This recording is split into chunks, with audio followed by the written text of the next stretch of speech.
Yeah, I don't. This is Jack Lobig. I don't seem to be coming up on the video. I don't know why, but I guess you we can can hear you, Jack. All right, I guess you can live without seeing my face. Zoom seems to think your camera is connected. If anything, down in the bottom where it says start or stop video, click the little arrow next to it and check to be sure that it's actually showing your correct camera. Okay. No, it shows my correct camera. It's the only one I have on the computer.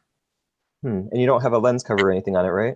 No, just a standard laptop. We'll just have to make do without the video for now then. Yeah, it worked last time, but who knows why it doesn't work now. You know what I'm gonna. Last time I had that problem, I had the video launched twice, and there was a conflict. Check your background to make sure you don't have the video on twice. Yeah, or the other thing is, I think I know something that might be the problem. There's a dog here. That's Chase. Ah. It looks like Eddie was swallowed by a giant finger spider. Oh, there it goes. No, he's showing off his manicure. Thought it was the Thing from the Addams Family. That is the disadvantage of having the camera right at where the keyboard is. Yeah, it's not a good placement for it. No.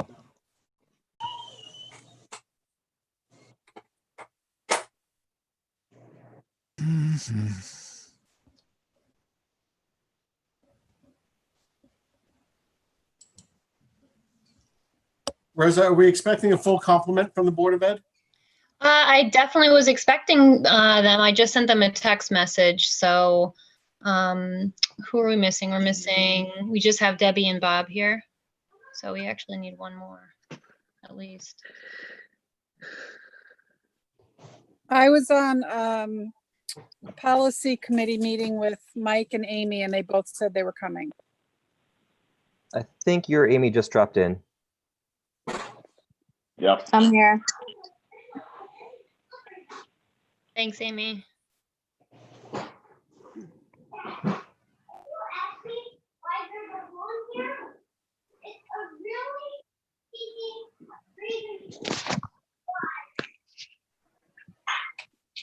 We'll get started with our regular business. The new school project's 3 on the agenda. It'll give people a couple more minutes to funnel in, but love to call the meeting to order if everybody's in agreement.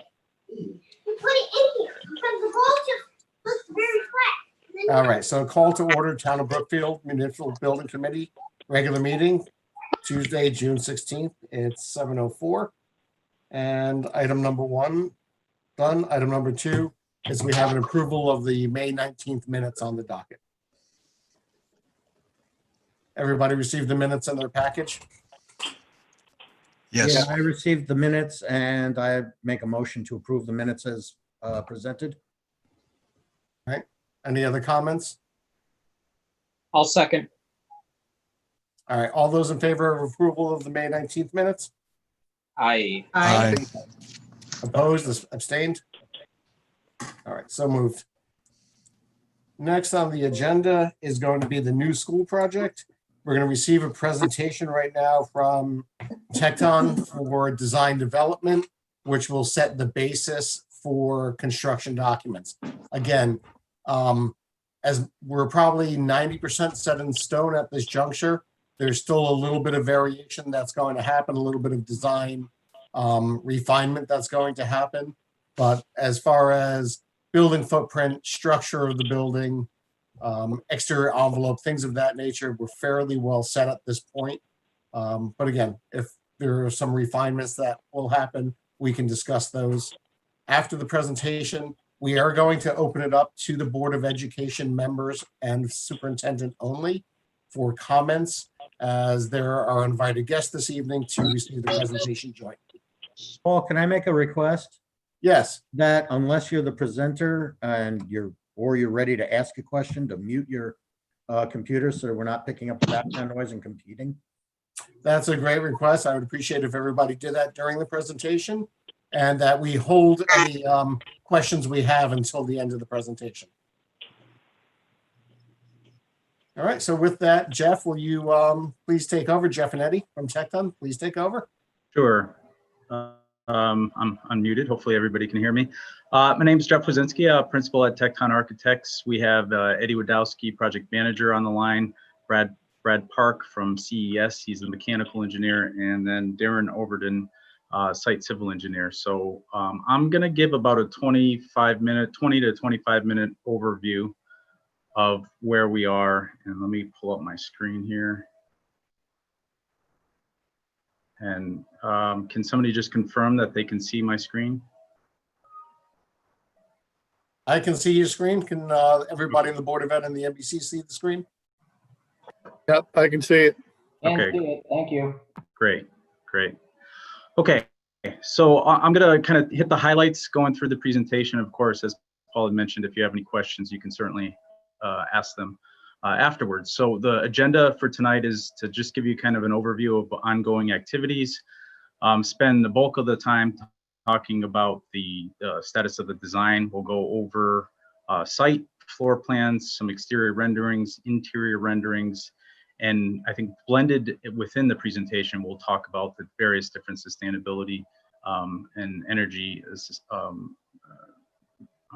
conservation measures related to the building, as well as far as well building. We'll hit a summary on the budget and schedule, and then open it up for Q&A. So ongoing activities, as most of you know, there's going to be a domestic water main running down Kendallwood Lake Road. That's well underway. Believe there's an RFP out now for that work. They're trying to coordinate bringing both the gas and water at the same time. So that work, I believe, is scheduled to take place in next spring and summer. So that should marry up well with our schedule. Item 2 is the development of a site logistics plan. This is a plan that kind of outlines the ongoing activities during construction. There was an on-site meeting with various different parties from the school department, our team, construction manager, OPM, where we talked about the details of that, worked through logistics, worked through play areas, drop off, parent pickup. So we're in decent shape. There's still work to do. Laurel Purcell's kind of leading the charge from O&G on that piece, but I think it was a good meeting. It was a good start. We really identified any kind of concerns or issues.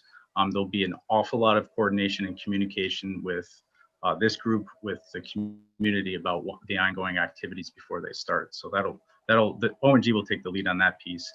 Item 3, constructability review. As part of our design development submission package, we give it to the construction manager and the OPM. They look at it for various different conflicts, coordination, suggestions, comments, and then send a report back to us. We then in turn respond to it item by item. So we have those, we received them, and we're in the process of providing formal responses to that.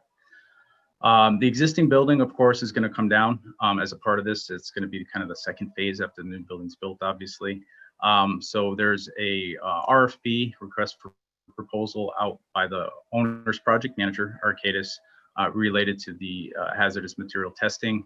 It's really due diligence to just make sure. I know you have your reports, you've done a good job kind of maintaining them, and so on and so forth, but we want to do some investigative analysis to really hone in on the scope, really to try to make sure that we identify the proper values to the construction budget for the demolition and removal of the building. As Paul had mentioned, we're 90% the way through the design. There's a lot of things like finishes, hues of color, materials that really need to be kind of focused in on. So there'll be a series of upcoming meetings to kind of go over that, not only from a maintenance, but from an aesthetic perspective. Security, of course, is already been woven into the design throughout, but there has to be more detailed meetings related to that. And there's a series of state guidelines that we need to follow and make sure that we're coordinated with the school. Technology, of course, and how that interacts with the building, and then furniture, what we call FF&E. So a lot going on. As far as the site design, the general site layout really didn't change all that much. The main entrance to the facility is located here. There's one way in and 2 lanes out. And then there's an exit only located down down at the bottom here. So different from way back when we first started, we do now have 2 access and ingress points to the site. The site circulation separating bus drop-off, which is the top loop, and parent drop-off. In fact, this slide illustrates that. It's very consistent with what you've seen before. We've kind of honed in on things like parking, the coverage, the various different landscaping islands related to the site. But traffic flow was really the key item in studying the overall site and vehicular and pedestrian separation. So we think we have a good plan, all kinds of coordination with bus companies, school, and community.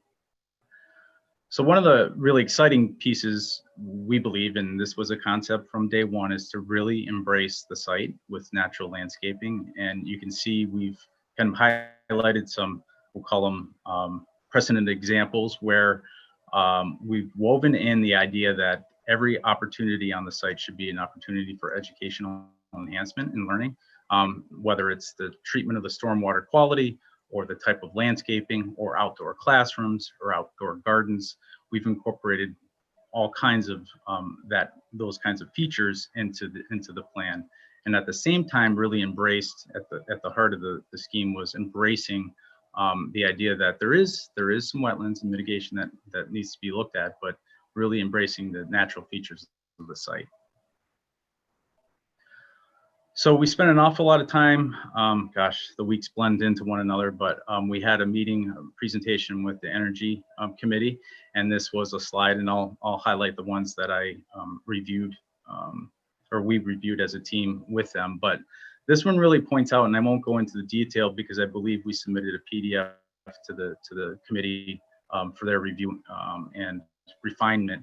But what we're looking at is we wanted to provide a kind of a comprehensive pamphlet or brochure of all the tremendous site opportunities and sustainability features that we've integrated into the project. And some I already talked about, but the stream, the outdoor classrooms, the building orientation, the idea that we're trying to get to compact the impervious surfaces, which are all the pavements, so that we can control stormwater. All those interesting features have been incorporated. So a lot of information. Don't expect you to kind of read it all, but we have a lot of detail to share. The floor plans are consistent with what you've seen during the schematic design presentation, although they've certainly evolved, they've been refined. I think we've incorporated a lot of the comments all the comments that we heard during the schematic review. But again, the main features of the building, there's a lot of shared spaces in the center here, where you have the main cafeteria 2 to 5, multi-purpose space wrapped around with music, media center. So when you walk in this main entrance, the idea of the connection to the outdoors, you see right through the space, flooded with natural daylight. We've incorporated that and kept it consistent throughout the entire design as we've evolved the overall aesthetic. So media center, multi-purpose, gym, and on the left side, if you will, we talked a lot about school within a school. We have that where the pre-K and K entrance over here, gross motor, and then a satellite cafeteria, all served by the main cafeteria. So this center portion is really the shared common area. And what's neat about it is that the students can travel through their own neighborhood and get to all of these spaces without having to travel through another neighborhood. The classroom wings, as you may recall, they kind of grew a little bit down further, I guess, linear, if you will, during schematics. We've since kind of compacted them a little bit and turned them in to create the upper level bridges. But what this did is it gave us a tighter footprint, a more compact design, a more compact building envelope for energy efficiency. So we're pretty excited about where that landed. Now, keep in mind, each wing has the special needs, the teacher prep, that core space, the toilet core, any service area, all within the neighborhood, all shared by the students. Upper grade levels. And again, what we tried to do in the design is build in flexibility. So we've identified the grade levels 3, 4, 5, but there is some flexibility within here to kind of move and shift things around. And we know the capacity was a concern and still is a concern, quite frankly. We've worked in some flexible classroom space, or we can call it swing classrooms, in case you do have a bubble. So we're not having to kind of reinvent the wheel every time. We have some strategically located classrooms to address that issue. And you can see we have some of the shared common areas, like art is stacked on top of one another, excuse me. And the other piece is that I just want to highlight, which I didn't, is admin obviously is out front, so they have a good visibility of who's coming and going. But also we have a remote admin that serves the upper level as well, which I think is a nice feature to kind of keep control of the entire facility. So the neighborhood concepts, don't want to spend an awful lot of time on colors and hues, but really weaving in the idea that every opportunity is an opportunity to learn. So we came up with the idea of ecosystems, and we've kind of assembled them along the different grade levels, along with what eventually will be colors and materials that are reflective of that. It's a good piece for wayfinding. It gives some excitement to the school, but it also, again, weaves in the educational component. The exterior renderings that we're going to show, and I know I'm the one giving the presentation, but there was an awful lot of hard work by Eddie and team to look at. The main focus of the exterior was to try to relate the natural site surroundings that we worked so hard for on the site plan with the building. So the building's one with the site.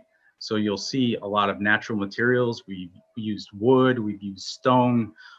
We have canopies that greet you, that identify entrance points. The main entrance right in front of you. On the right side, it's the cafeteria. So this area of the building could be easily separated at nighttime for community use if need be. And then pre-K and K. And you can start to see, the exposing of the stream. Now we're not talking a raging river. We're talking a trickling stream, a very gentle landscape. So there's no safety concerns, but actually it creates a nice separation between the parking and the building itself. And you can start to see the natural landscape blending with the building. So the one-story portion of the building is up front. I think it's a more of a pedestrian human scale to the building. And then the taller piece in the back, that's your gyms, your multi-purpose, and your cafeteria. So again, you feel comfortable as you approach the building, particularly with the younger students. The next view is taken in the back here, where you'll see the play area. We call it the North Classroom Wing, and it's a representation of what you'll see on various different other areas of the building. But you can see just a tremendously exciting landscape. You have the ADA compliant playscapes that are right off the cafeteria area. There's a buffer between the classrooms via the natural vegetation, so that there's a separation between the play areas and the educational space. You can see, and you'll see as we go through the interior renderings, a common theme, which is the integration of natural daylight throughout the building. It's really a unifying element in the building, and it's a piece that, as you've heard Antonia speak many times before, really enhances the well-being of the students and all the occupants in the building. So again, you can see the playscapes here. Durable natural materials, the brick. You can start to see that we're playing around with some of the colors and hues, trying to tone them down, but a stained wood, so it really kind of weathers with time. It ages with the building and really provides what we're looking for is a timeless kind of color palette that'll age well. The interior renderings, the first views that we'd like to talk about are we call it the larger cafeteria, and we're down in this corner here looking kind of towards the entry. And you'll see, again, really a two-story space.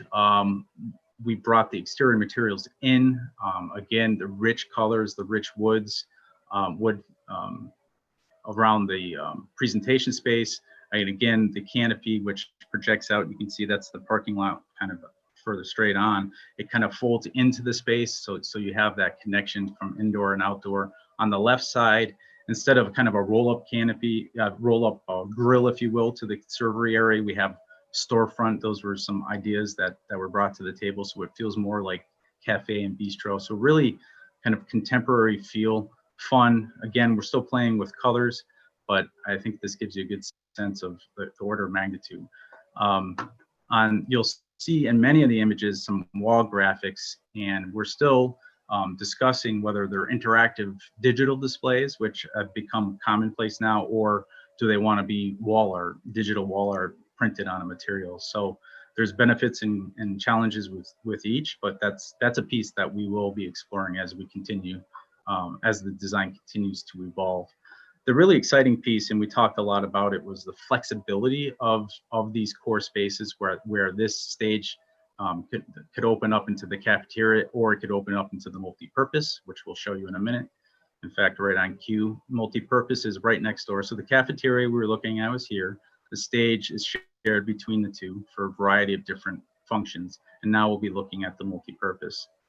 Now the multi-purpose is just that. It's multiple purposes. A fair amount of the day, majority of the day will be used by recreation athletics. And, you know, so kids will be running around playing ball, various different aerobics, exercise.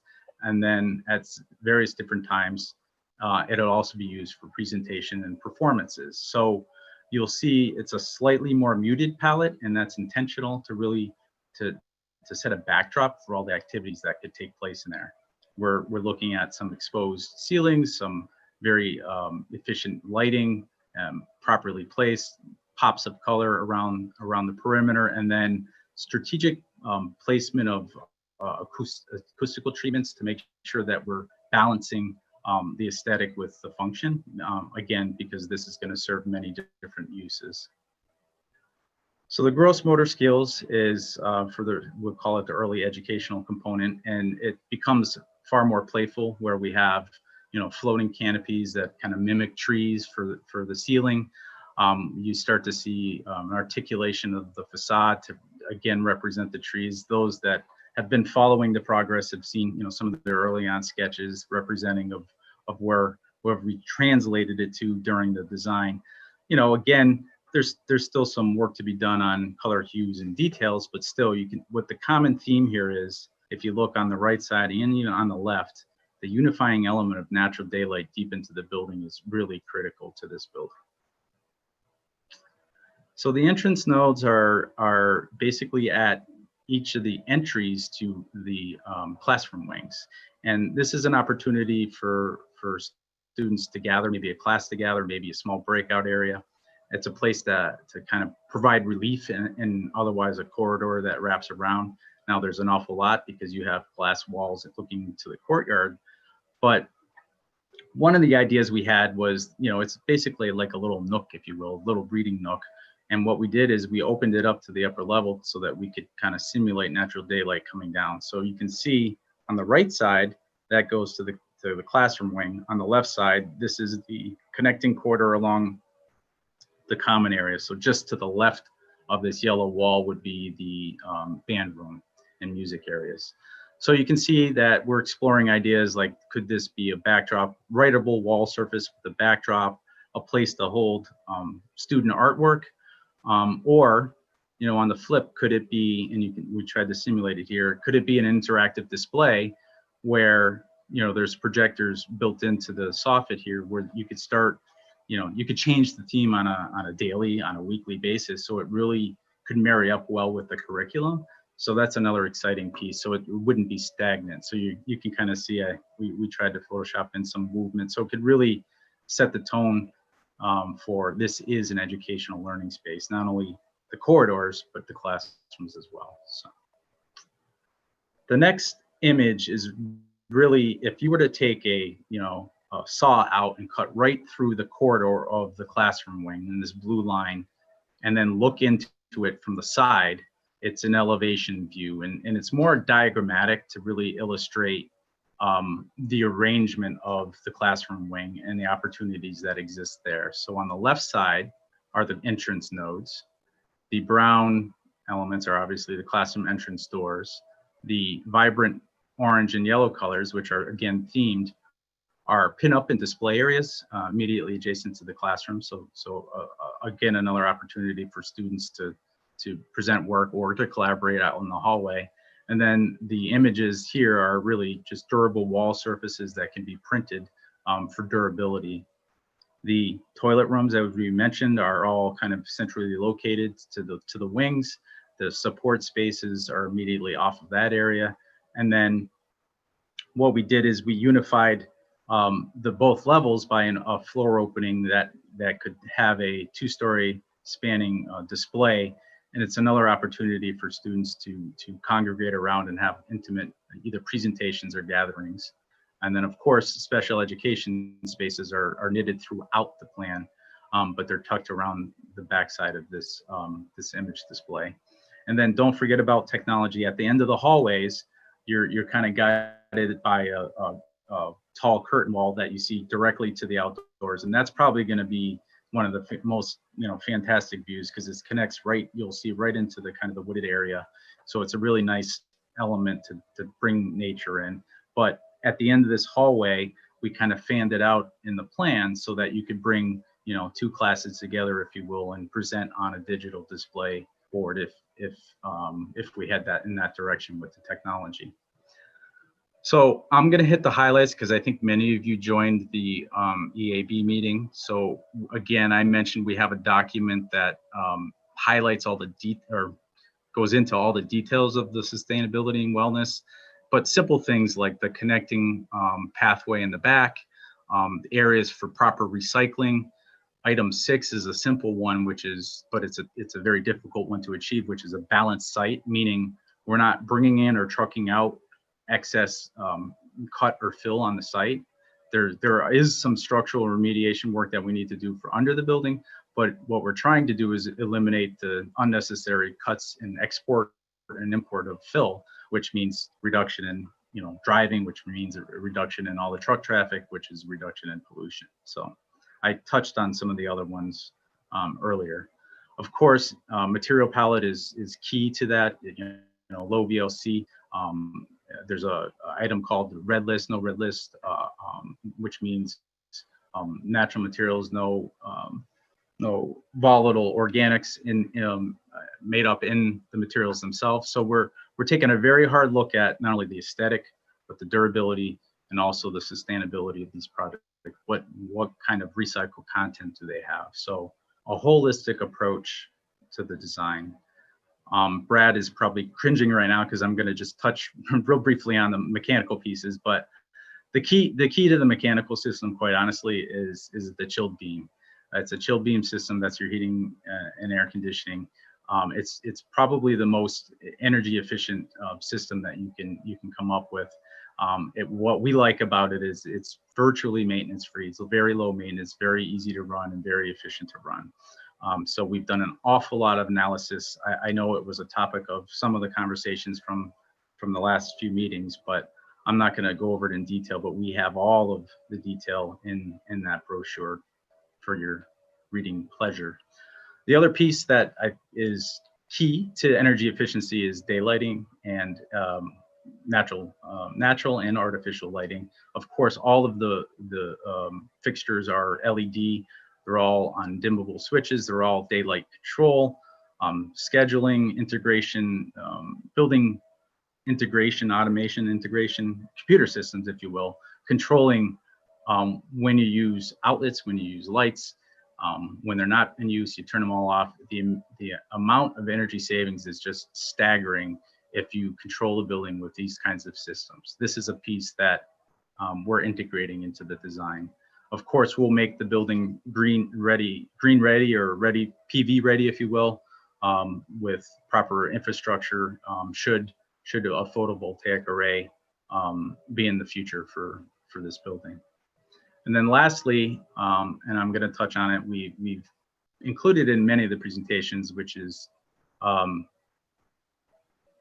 well building, which is really tying not only just sustainability, resiliency, which I didn't mention ICF construction, but that's the piece that was core to the key to the shell of the building and the energy efficiency of the building and the resiliency of all these 100-year storms that we have every few years. But well building ties all of it together and measures the well-being of the occupants, and tying that with the education components really makes this, we believe, a fantastic, fully integrated project. So budget and schedule, I know Jack is going to want to go over it, I think, in more detail, but more or less, Paul has had communications as well, or the NBC has with, believe the BOS. You know, we're in the range, the 3 to 5% with the budget. We've reconciled it. I make it sound easy, but there was an awful lot of meetings and reconciliations and discussions about, you know, value management, what's right, you know, making sure we have right quantities. So we feel pretty comfortable with where we're at. There's certainly things that we're looking at to make the building better, more efficient. And I think the key, and we're all in agreement, is we don't want to, you know, reduce the quality. We want to find better ways to achieve the same goal. And that's, I think, the spirit of all of the intents of what we call value management. It's easy to, you know, change, you know, Terrazzo to, you know, VCT. We don't want to look there. We want to look at better ways to put this project together that achieve the same goal. Awful lot of meetings. As I mentioned, we were at the ZBA. There's a WPCA meeting coming up. There's inland wetlands on the 22nd, I believe, is the public hearing. Planning, zoning. We had our DDR list, which is our design development review with the state, on one of the Tuesdays. And that was a 4-hour marathon. And thank you for many that joined to listen in. Barbara and Eddie navigated the waters pretty well there, along with Jack. So we'll continue to have meetings coming up, giving you updates, but there was an awful lot of work from the last formal presentation. Not going to go through the painstaking details, hit the highlights. We're long and short of it, for somebody that wants to look at this slide, we're on schedule. We need to stay on schedule. If we get authorization to start moving into CDs, we need to stay on the November, December kind of deadline, which it's a lot of work, but we can get there. We think, and I guess architect optimistically is thinking that, you know, you might be out at bid for the right time. So we'll see. I think, you know, the CMs may hold that closer to the vest, but we're going to do our best to get a very tight set of documents together so that you guys can put it out in what we think might be a good time to bid. So I know it was a little bit long, but a lot of information, and thank you very much. Thank you, Jeff. If everybody wants to, with Board of Ed and NBC, want to unmute, we'd love to open it up right now for questions from both the NBC and members of the Board of Education. Thanks, Paul, and thanks, Jeff. I would like to say that the building is absolutely beautiful. First of all, I love seeing all the detail, and I think this is the first time that I've seen it kind of all together in your presentation, so I think it's beautiful. Because of the last slide that you had mentioned about reconciling the budget and everything, could you just, you know, just for the people who are listening or who might watch this back, can you just go through sort of like your process in terms of what's next to sort of bring the project back within the budget? You have to unmute. There it is. Jeff, you're muted. Yeah, sorry about that. I was still sharing my screen, so it hid. So I can go back to that slide. Right. So this is not just a, you know, a 1-week exercise. It has to be an ongoing commitment by OPM, by CM, and by the design team. So we've identified things like a simple thing that people looking from the outside in may think simple, like taking 8 inches out of each of the floor elevations will save a dramatic amount of materials, will reduce the loads from a mechanical standpoint. You have to chase all of that through the building to see how it, you know, it impacts, you know, basically what we wanted to do is impact above ceiling. So you don't really, that's a change that you'll pretty much not even realize when you're walking through the building. So it's areas like that we're continuing to analyze and investigate and cost out. Site is a big one where we talked at length about, and I'm sure Darren, if he unmuted, would tell you that I've been all over him about, or our team has, about, you know, looking at stormwater. Do we need, what kind of systems do we need for the stormwater? Can we drain it in a better fashion? So the idea that we're that 3% over, quite frankly, doesn't, on a project of this scale, I think Jack from Arcadis will tell you too that doesn't really scare me. I mean, that's within the range. There's, but we can't let our foot off the gas. We still need to look at everything with a critical eye. So we believe that through that process, we can stay on or as close to budget as possible with the current scope as defined.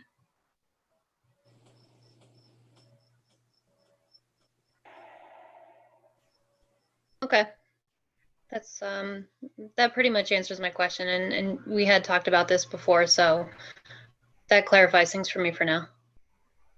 Jeff, I've And got, ultimately, Rosa, we're going to know on bid day where we stand. And as Jeff alluded to, hopefully we're hitting a favorable market coming, releasing the project in December for bid rather than later in the winter. I think originally we were looking at maybe February, March. Tecton accelerated that, hoping that we have a little bit better environment in December, and that will be the beneficiaries of a better market. Well, So yeah, we'll know on bid day. One other thing that I failed to mention, another way to protect the bid or the base bid is to identify alternates, alternate bid pricing, which we'll work with the committee on. That's a good way to get additional pieces of scope and still protect the main project. In other words, maybe a higher quality material or more of a certain system in an area. So so we'll identify kind of I call it a laundry list of or half a dozen of alternates that's a strategy to kind of protect the base project while at the same time get good value. So right. Okay, thank you. Sure. Jeff, I have 4 specific questions. Sure. One of them is pertaining to the waterway between the parking lot and the building itself. Yep. Will that water be moving or will that be stagnant water? I'm gonna let Darren describe it because I've heard him describe it before and he's done a very good job with it. Okay, the reason why I bring that question up is because Disney actually had a very active way of discouraging mosquitoes and things of that nature. By keeping all of the water moving and not stagnant, it Right. doesn't lend itself towards nesting areas for pests and bugs and things of that nature. That is exactly what, if I don't know if Darren's unmuted. Are you there? If Darren had another meeting Oh, around, but I Okay. don't think he's here anymore. I'll answer it. The water is in continuous movement. There are no areas that water will be stagnant. So absolutely. And when there's water running, it's very shallow, like That's inches. Yep. Elevators for handicap accessibility. Is there going to be 1, 2?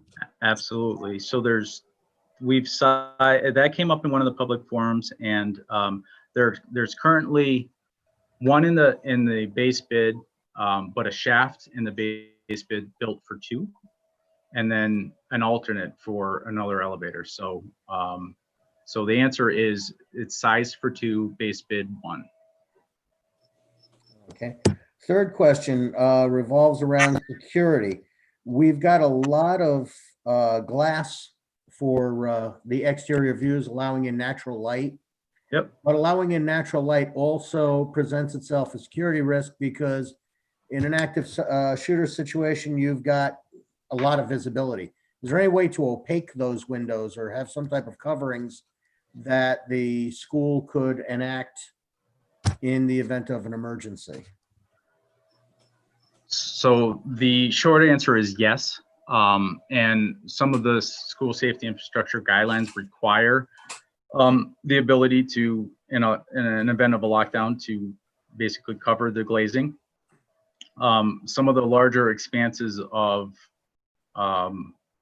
glass on the building are in some of the common areas where we've strategically located interior kind of lockdown areas so they could shuffle the students into these areas. So it has been thought about. The other piece is that and we owe you more detail on where all the school guard glass will be, which is the basically the security glass. So we'll give you more detail on that.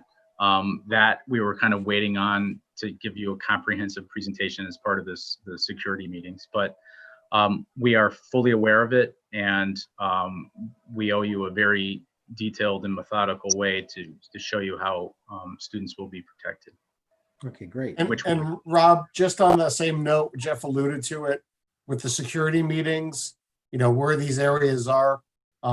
It's information that's held close to the vest and not digested out in a public meeting for obvious reasons. Obviously, I want to make sure that we're thinking about it, No, great questions. not the public. Absolutely.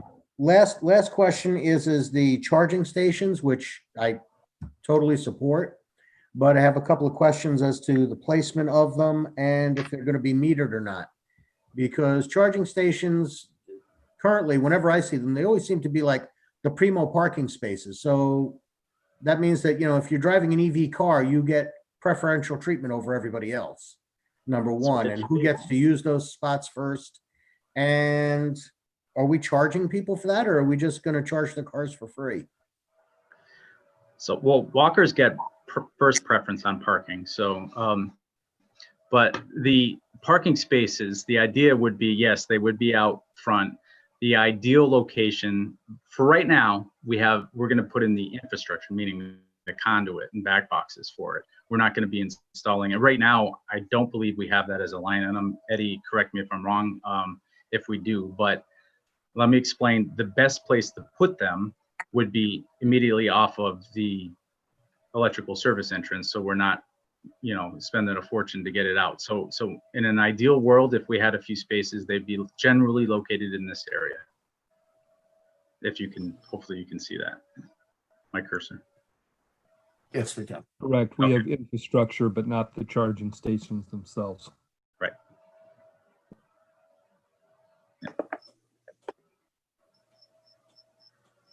Jeff, could Okay. you please detail the community portion of the school? What would be available for voting, shelter, et cetera, and how it will be closed off?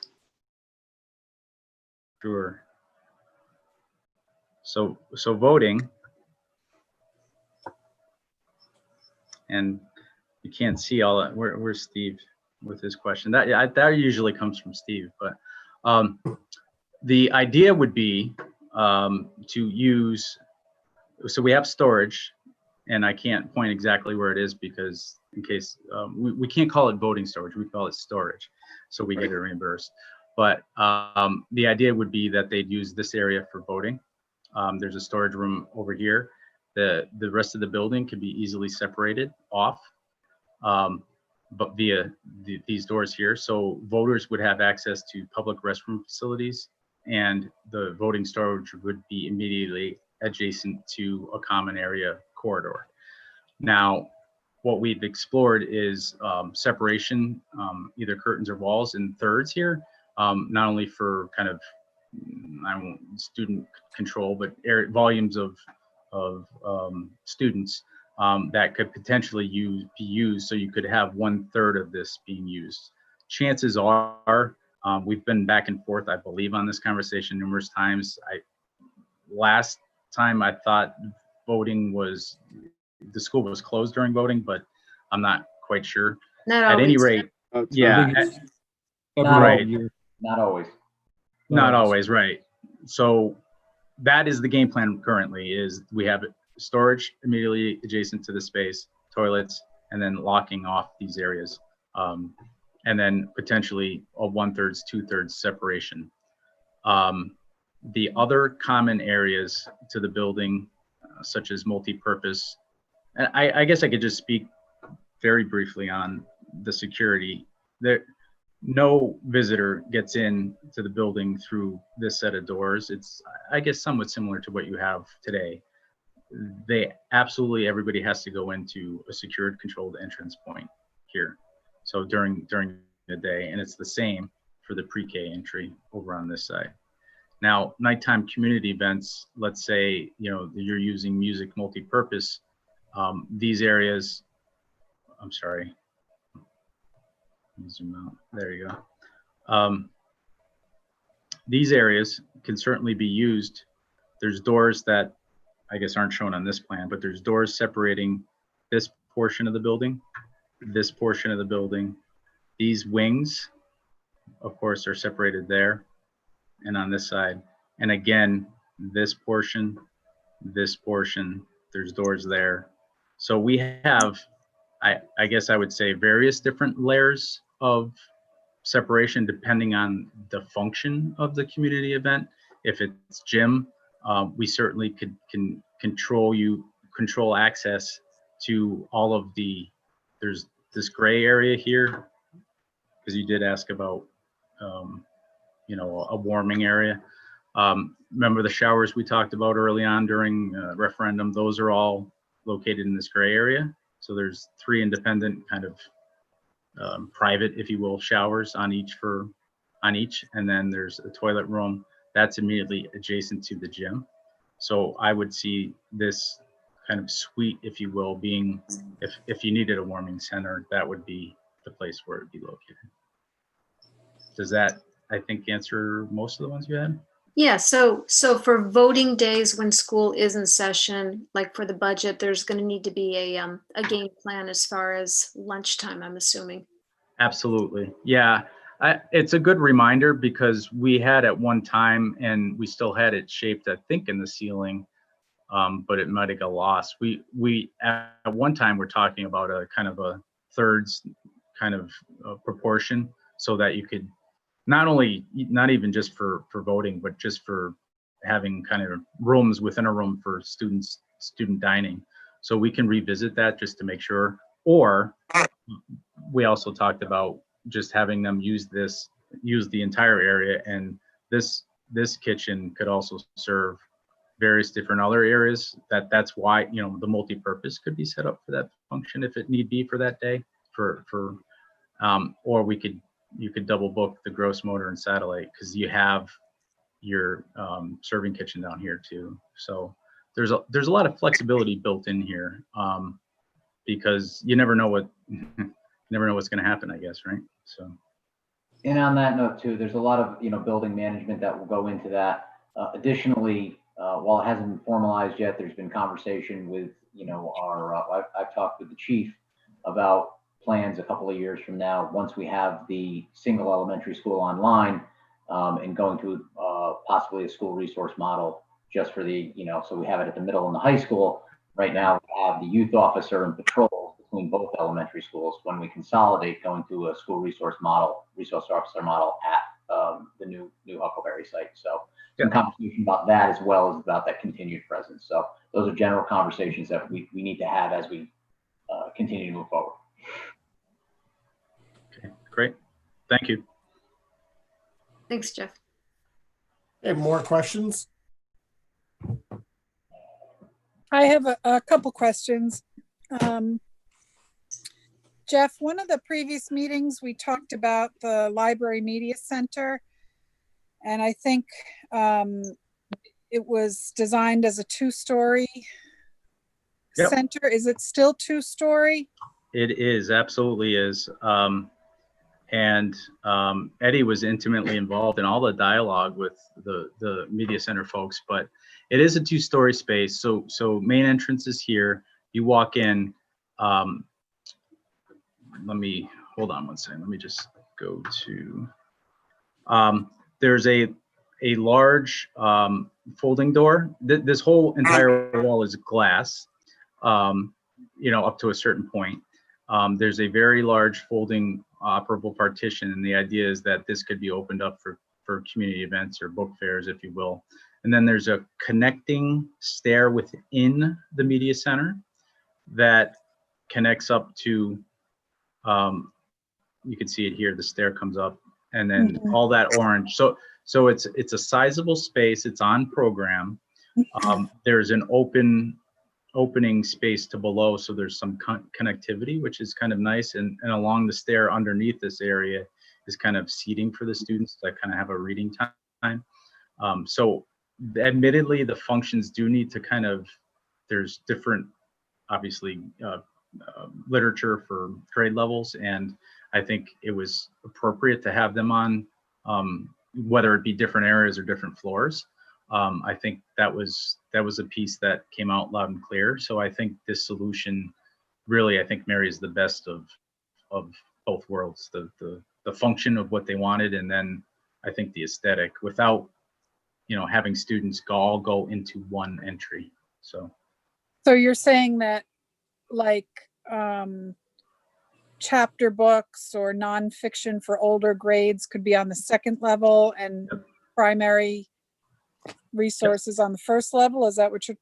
could be, yep, could be. We sized the shelving. You don't see it in this plan, but we sized all the shelving to accommodate all of their needs.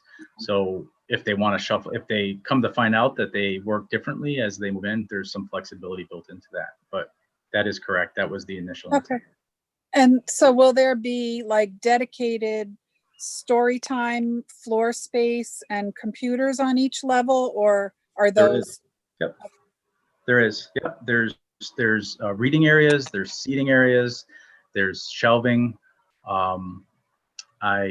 Jeff, can you talk to the specific teaching areas? I think that is kind of a direction Debbie wants to get some, you know, real concrete. I don't mean to speak for you, Deb, but I know that's something we've all been concerned about. Yeah. With all the work Eddie did with the media specialists. Yeah, you know, I'm gonna let Eddie speak to it because he knows it better than I do. And there's another space immediately adjacent to it that's also was originally part of media, but we placed it on the yellow there. So Eddie, are you around? Yeah, Can sure. you chime in? Thanks. Yeah, absolutely. So, yeah, as Jeff alluded to, yeah, what we really tried to do here was that we knew from a programming or scheduling standpoint, we had to have the ability to have 2 classes in the library at any given time. So having them, you know, basically separate, fully functional libraries, one on each level, but knowing that there is going to be some sharing of resources because you're going to have younger students that are going to read at a more advanced level. You're going to have older students that it's going to be kind of the flip side. So being able to share materials that way. But yeah, to your question about the teaching areas, basically the upper portion of the plan. So, you know, the top part on your screen here, you can, I don't know if you can see my, yeah. That's reserved for the instructional area. And there's also a large enough space so that story time can happen in that area. That's where the technology is. That's where the, you know, so whatever it is, the interactive television or white smart board is going to be at that location. And that's right where the staff office is. And then the rest of the space, basically you see the circulation desk right opposed from the double doors. So it's good administration, people come in and out, but the rest of it is all open bookshelves and seating area. So is there an entrance to the library from the second floor, or you have to go? Okay. Yeah. Yeah, you're 2. looking at right where Jeff's cursor is, those double Okay. doors opposite the admin. Okay, great. There's one there and one there. Yeah, and there's also the possibility of coming. And as Jeff mentioned, to the left, it's actually rendered in more of a yellow color. That's the maker space. So that's a separate instructional area that could be used for a wide variety of activities. It could be used, Jeff mentioned about a swing classroom. It's a classroom that could be used as an overflow if there was a need for another grade level to take that over. There's also a production area in that. So the green screen room for television and radio production. That's great. Very exciting.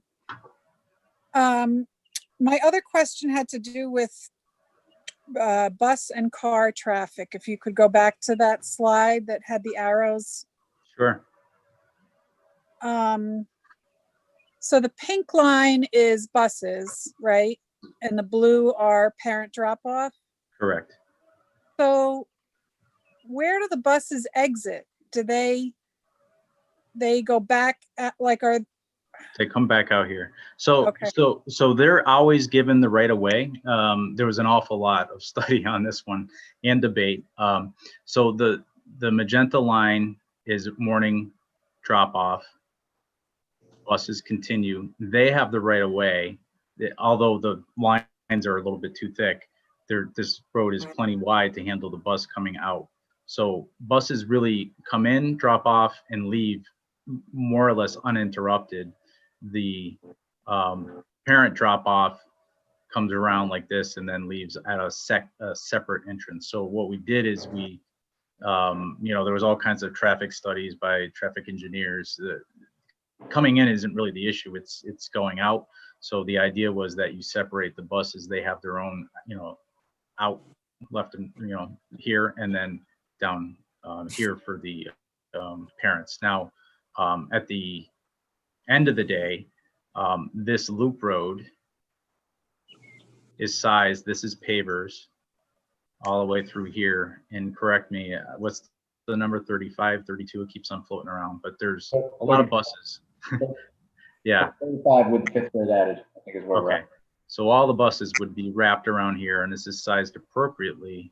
So should the school decide that they want, dismissal at once, that's what would happen in the afternoon, and the parents would park in this area here. Or another option is to have them pick up, after buses leave. So the driveway where you see pink and blue entering is actually a two-way driveway for the buses yeah, to it's actually three-way here. There you go. three-way. See, Yeah, there's 2 lanes going in, I think, and 1 exit. Is that correct? it's 1 in and 2 out. That's what it is. Okay. Yep. Yeah, Right. and this is, pretty much in the same location as it is today, just wider and far more improved. But you can kind of see, you come in here, we talked about buses turning, having a little bit more room here for parents to go that way. So buses always have 15, so. Thanks. So related question to that, is there going to be a traffic control device of any sort on the main road there? No, not at the moment. I don't think, again, I don't think it warrants it, but there is some roadway improvements. You can kind of see them ghosted in here. And I think that's going to make the dramatic difference. So that's what, all the experts, traffic engineers studied, and that's what it called for. So there's a left turn. You can start to see it widen here. Whether or not it's exactly, aligned with everything, but there's some road widening and dedicated turn lanes in order to improve the traffic flow. Okay. So the last thing I just wanted to say is really a comment. I love the interior design. Everything is bright, airy, colorful. I really like how you differentiated each of the neighborhoods and, named them and color coded them. I think that'll be a really nice feature. And I really like the idea of maybe those interactive panels in the shared learning spaces. That could be really, really, really cool. Yeah. So it's so exciting to see it really looking like an actual building. So thank you for all the work you did on that. Absolutely. Owe it to the team. They did an awesome job. So. I just had a thought about the outside, and it's probably not a popular thought, but I'm a little concerned with the outside design, that it looks very modern to me, and I feel a little bit like there may be some pushback by residents who feel that it just doesn't fit with the overall feel of Brookfield. We heard some of that when we were going to referendum for a new library for the town, and I don't think that building even looked as modern as this building. And I'm not at all saying that it should match any of the other schools, because most of the other schools are really sort of dreadful. And I get that it's brand new and maybe it should look very different, but I just wonder if anybody else has any thoughts about sort of finding a happy medium. So were you going to say something? Jeff, is there a way to put that rendering from the beginning, the exterior rendering up? For that? Sure. I'd like to look at it myself again. Debbie, you So just said to I'm- me, I'm gonna- I don't know if I can, but I agree completely with Debbie. I think we look outdated before the building is even built. I'm gonna chime in and disagree. Reason being, now, granted, I'm gonna put an architect's hat on here, and what's shown in the rendering, Jeff, maybe you could walk through the materials a bit more, because what's shown in the rendering isn't gonna actually reflect the warmth and the naturalness of the materials, which this building is really going to be about. And I think if it's like in person, it's going to look completely different than it does on the screen right now, with like your natural fieldstone veneers and your warm woods, your rustified panels, or whatever they end up being, type of deal. But I think the materiality of it, and if you want to touch on some of the playful aspects you guys were introducing, such as around the windows or the brickwork, that might help better explain it. Because I know you were trying to go through this quickly, but maybe a little bit more detail in that aspect. Because I mean, Debbie and Sue are correct. A lot of people are going to see this is the main entrance. This is the main image of the school, and they're not everybody has the knowledge that like the NBC or some of us have had in all the explorations you've done to get to this point. Sure. So the first, to just address the comment, Debbie's comment, head on and Sue's, it is a more contemporary design. The materials are really where we believe the strength of the building on the outside is gonna pull itself together. And I think when you do have to keep in mind when you're approaching the building, this is a fairly large building, and what's not accurately maybe represented is that this portion, this one-story portion, is 40 to 40 feet in front of you. So it's the rest of the two-story buildings pushed back. So it's definitely not, your traditional New England pitched roof. That would be very difficult to put on a building of this magnitude. In fact, that's, part of the reason why you don't see it in many of your schools, other than, the large gyms where there was a truss. So we believe that the material palette and then the use of natural materials low, at the pedestrian scale. So all of this in here is natural wood. This is stone, and then the wood, the trim around the windows is going to be a stained hue and color. So I get it. It's subjective. I think we've had much dialogue relative to the look and scale and aesthetic.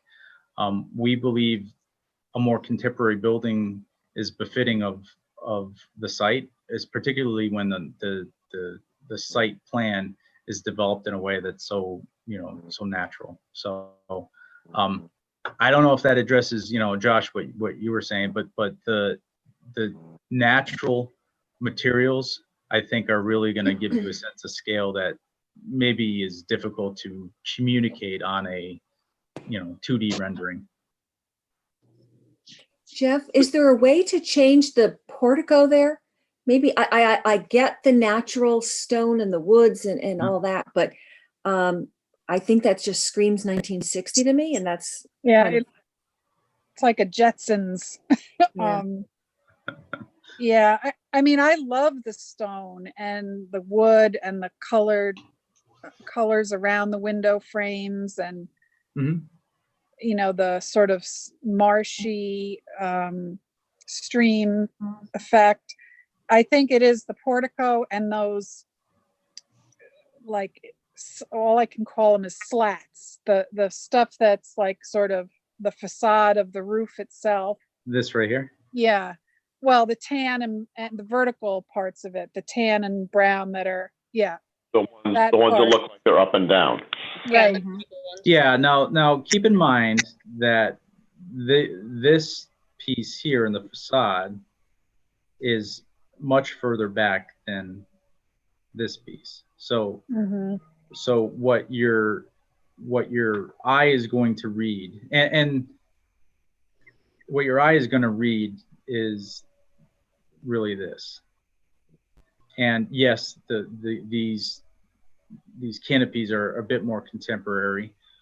We could look at, you know, adjusting them a little bit, but I do think, you know, it marries well with the rest of the palette. But we can certainly, you know, take a look at them at your direction. You see. I know I'm not allowed Jeff, to, but what's- can I what's ask the a question? possibility of a more photorealistic rendering?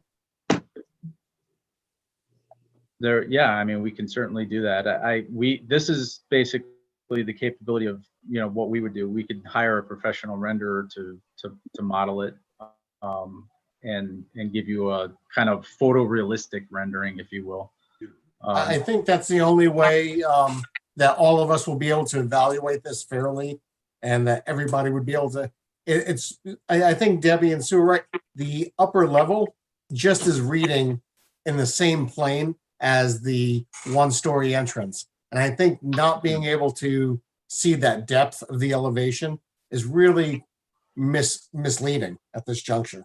Yeah, it looks like it's sitting on top of it, which is Yeah, not. it does. It does. Yeah, yeah, yeah. Yeah, but even, I mean, even to what Sue was saying, I mean, the canopies themselves, the angles and stuff, I mean, the materials are beautiful, very natural. I think the angles are what, and, you know, we're not architects, but, you know, it's sort of what everybody is going to be looking at. Absolutely. Yep. And I think to Debbie's point too, you know, the problem with the library, there was a lot of kickback to that because it wasn't, you know, what people were expecting. You know, it wasn't New England, and not that you're going to put New England here, but just, boy, that just hits you right in the eye there, that entrance. I think it's more, if I can jump in, more from the rendition. This portico is going to be made out of natural materials. It's not going to be a concrete slab, right? It's going to be wood, right, with the steel columns. So that's going to make a huge difference. And I think the setback on the second level, I agree with Paul Checo. It just looks like a mess right now, but just that's because the picture doesn't reveal it. Those are going to be natural materials too, right? Yeah, absolutely. Yeah, the material palette is very consistent and very natural. And, you know, we had a fair amount of discussions internally about accurately representing it. And it's pretty clear that I think a photorealistic is it's time for that, because I think it is a little bit misleading. So we certainly don't want to mislead people as to what. I agree with Paul here. I don't think that this design is getting the full impact of what it's going to look like. And it's very hard for people to imagine from a picture like this what it's actually going to look like. Believe it or not, that's why people stage houses, right? Because nobody can. Yeah. And you know, I Sue and Debbie, I understand the idea to get a look for a New England look, but I think, you know, if you were going to put a nice gabled roof with overhangs and soffits and everything, it would cost a fortune to do that on this building. And that's fine. I really like it. If it's done well, I think it'll be well received. But I understand your concerns. From Yeah, the I don't feel like I'm asking for a total redesign. I just think maybe just a softening of some of the effects that are there. Sure. Well, I'll tell you, I think Rosa really nailed it with her discussion of the canopies. I think the canopies is what's throwing it off. And I do respect the fact that the natural stone and all the materials and the setback of the second story isn't readily obvious in this photograph.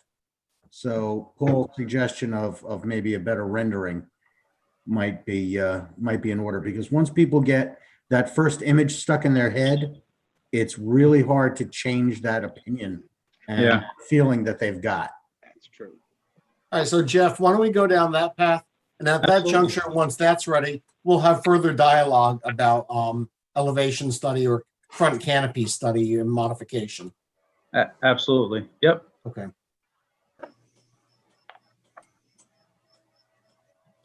Thank you. Sure. more questions, comments? Jeff, I have a question. Sure. On the overview of the building, the accessibility around the whole building. Yep. What does that look like? Jeff, so Bill's a firefighter in town, which is much appreciated for our volunteers. And could you talk to Bill about the accessibility, what you discussed with Chief, and how we get firefighting access around here? Sure. So first off, everything's at grade. So all the exit points, all the doors are essentially at a elevation 403. So for the most part, the building is flat around the perimeter. As far as the firefighting apparatus and emergency access, you'll see there's a dashed line that's shaded, and I can zoom in a little bit more. There were several discussions related to the amount, extent, and length of emergency access. Let me my zoom things at the bottom here. So to answer your question, it goes all the way around the building. It's to basically this point, and it's a restored, stabilized grass paved surface. So it's able to accommodate basically fire trucks. So you see it here, and then there's a turnaround here, and then back out. So we did discuss, Malone and McBroom had several different discussions with not only police but and fire to talk about those access points. I don't know all the locations of things like fire hydrants and other various different, if there's not standpipes, Siamese connections, but I know those conversations have been had and they've been appropriately placed. So, but from a perimeter standpoint, it gets you basically 75% of the perimeter. The only piece that you don't have is basically, which is wetlands here. We don't cross that area. Okay, perfect. Thank you. All right, thank you.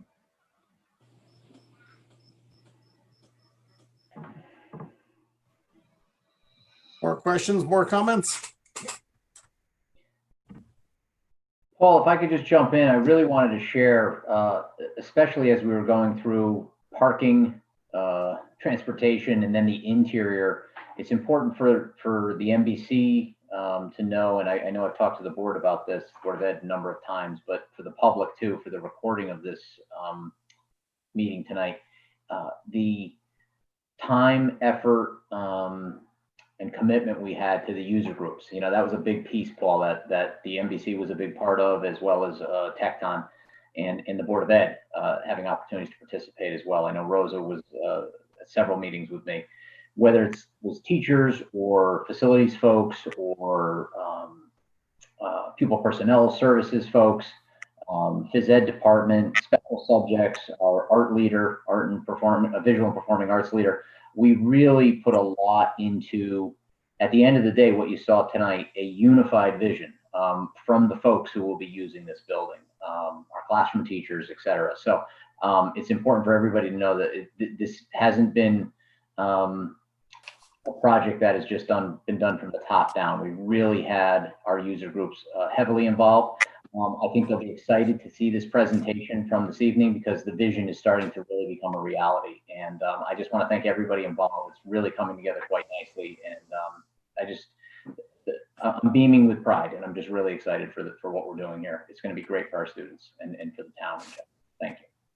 Well, thank you, John. And most projects are you get out what you put into it, and your team, your staff, the Board of Ed, really in the programming piece has laid out a great roadmap for the NBC to work with. We're more nuts and bolts, but programming wise, you guys have really worked with the architect to put together a great school here. Yeah, it's going to be awesome. And as a matter of fact, we had I don't know if we'll get to a point, Paul, where Laurel talks at all about getting ready for breaking ground next spring. But boy, there's a lot to do there, and there's going to be a lot to get through together. And we had that meeting last week with the administrative team and facilities and so forth. And I'm actually meeting with Jason D'Souza tomorrow to go over some pieces for fire exits and things during construction. So Gonna be a long road ahead of us still, still 2 years Yep. away. We're excited about it, that's for sure. Absolutely. It's all, any progress is good progress. That's right. Paul, is there any update on the access road and the ball fields, or is that a separate meeting, separate discussion? Right now, we want to, yes and no. Yes, I mean, as Jeff alluded to at the beginning of the presentation, what we've done is add a second access from Candlewood Lake Road in case the main entrance point, Lake Wisconsin only has one entrance point. We only had one entrance point here. With the moving of the other entrance down and more aligned, if you remember, it used to go up to the north and around. Right. We were able to, with moving the building forward, the design team was able to open up an access point south on Candlewood Lake Road. Now, with that, we have vehicular access in and out, albeit it's all within, 200-300 yards of one another. So if there were an incident, we're still concerned with the blockage of Candlewood Lake Road along that access way. However, it may not warrant a full access road as what was originally intended. And there's some discussions we've had with the first selectman about revisiting that access road. We still need to talk with school security about if something were to happen on Candlewood Lake Road, can we stage on Nabby, along Nabby? Can we get students out a different way? If buses can't get in or out of the site, it's still a fluid conversation. So there hasn't been any definitive answer yet, but we are working on minimizing that disturbance. That being said, the focus of our concentration has been on the singular site, which is the school site, because that's what the DDR meeting at OSCGNR was about.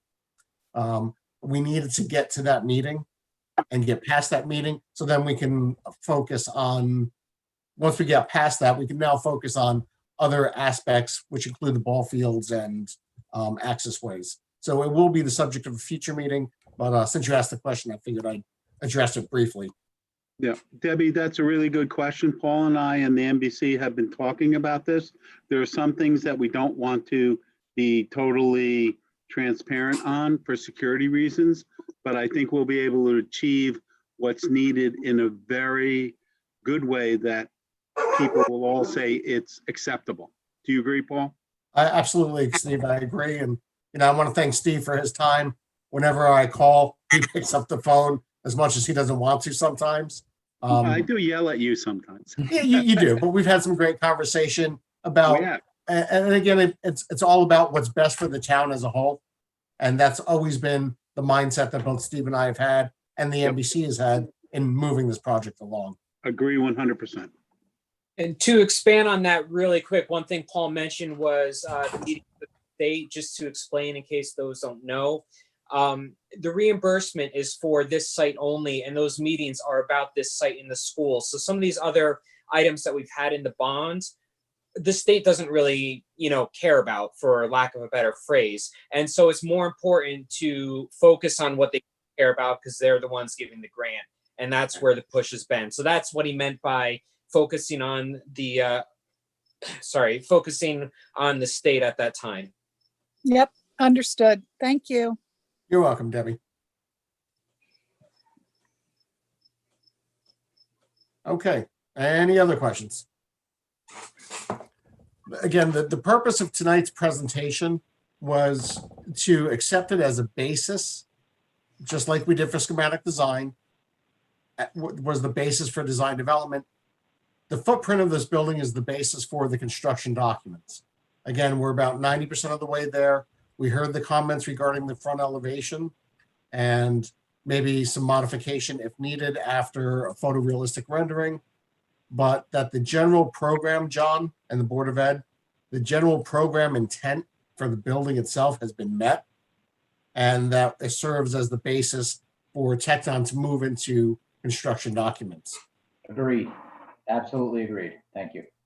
So with that, I'll solicit a motion from the Municipal Building Committee side to accept the design development presentation as the basis with minor modification for construction documents. So moved. I agree. I get a second? I second. Jack Ludwig. Hey, Jack, we see you on video now. Yeah. All right, all those in favor? Aye. Aye. Opposed or abstain? So moved. Hey, Paul, one quick thing. Just thought of this and it actually plays into Debbie's and Sue's, oh, actually everybody's comments. The model. I don't know if we ever got some proposals and cost estimates for developing a model. And now that we're getting to a point where it can probably be more realistic, I would like to explore that to at least give the town an option to have a model which could always be put on display later. That's a great point. Hey, Jeff, why don't we Yeah. get a proposal for both the photorealistic rendering and the model? I'd hate to have a model that people look at and go, ew. I'd love to see the photorealistic rendering. Yeah. Get some consensus that this is what we want to do in the front, develop a model then if we wanted to. So it's for public display moving forward until we break ground. Sure. Yeah, I have some preliminary proposals on the model, but I'll get some on the photorealistic and get them over to you. Sure. All right, great. Thank you. Thank you.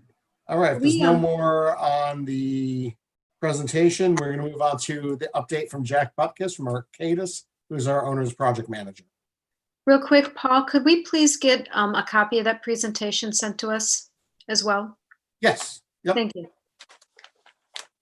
And also, just so everybody knows, I believe Dan Secor, the town tech person, to Colette's comment, is recording this. So not only will we have the presentation, but this meeting link could be shared with other folks who want to see the meeting and hear the presentation.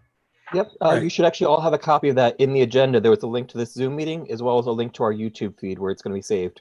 Right. Thanks, Dan. So Jeff, if you wouldn't mind flipping the presentation to the MBC, Board of Selectmen and Board of Education. I think you should have it back, right? You see everybody? No, he means send us. Flipping the present meeting, sending the presentation out. Sorry. Oh, the PDF. Yeah, I'll send it over to you right now. Thank Great. you. All right, Mr. Butkus. Good evening. Good evening. And may I share my screen? Yes, you. Dan, can you share it? You should be all set now. Okay.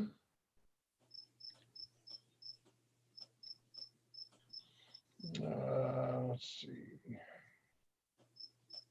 don't know what order you want to take these in. We do have some invoices to review tonight.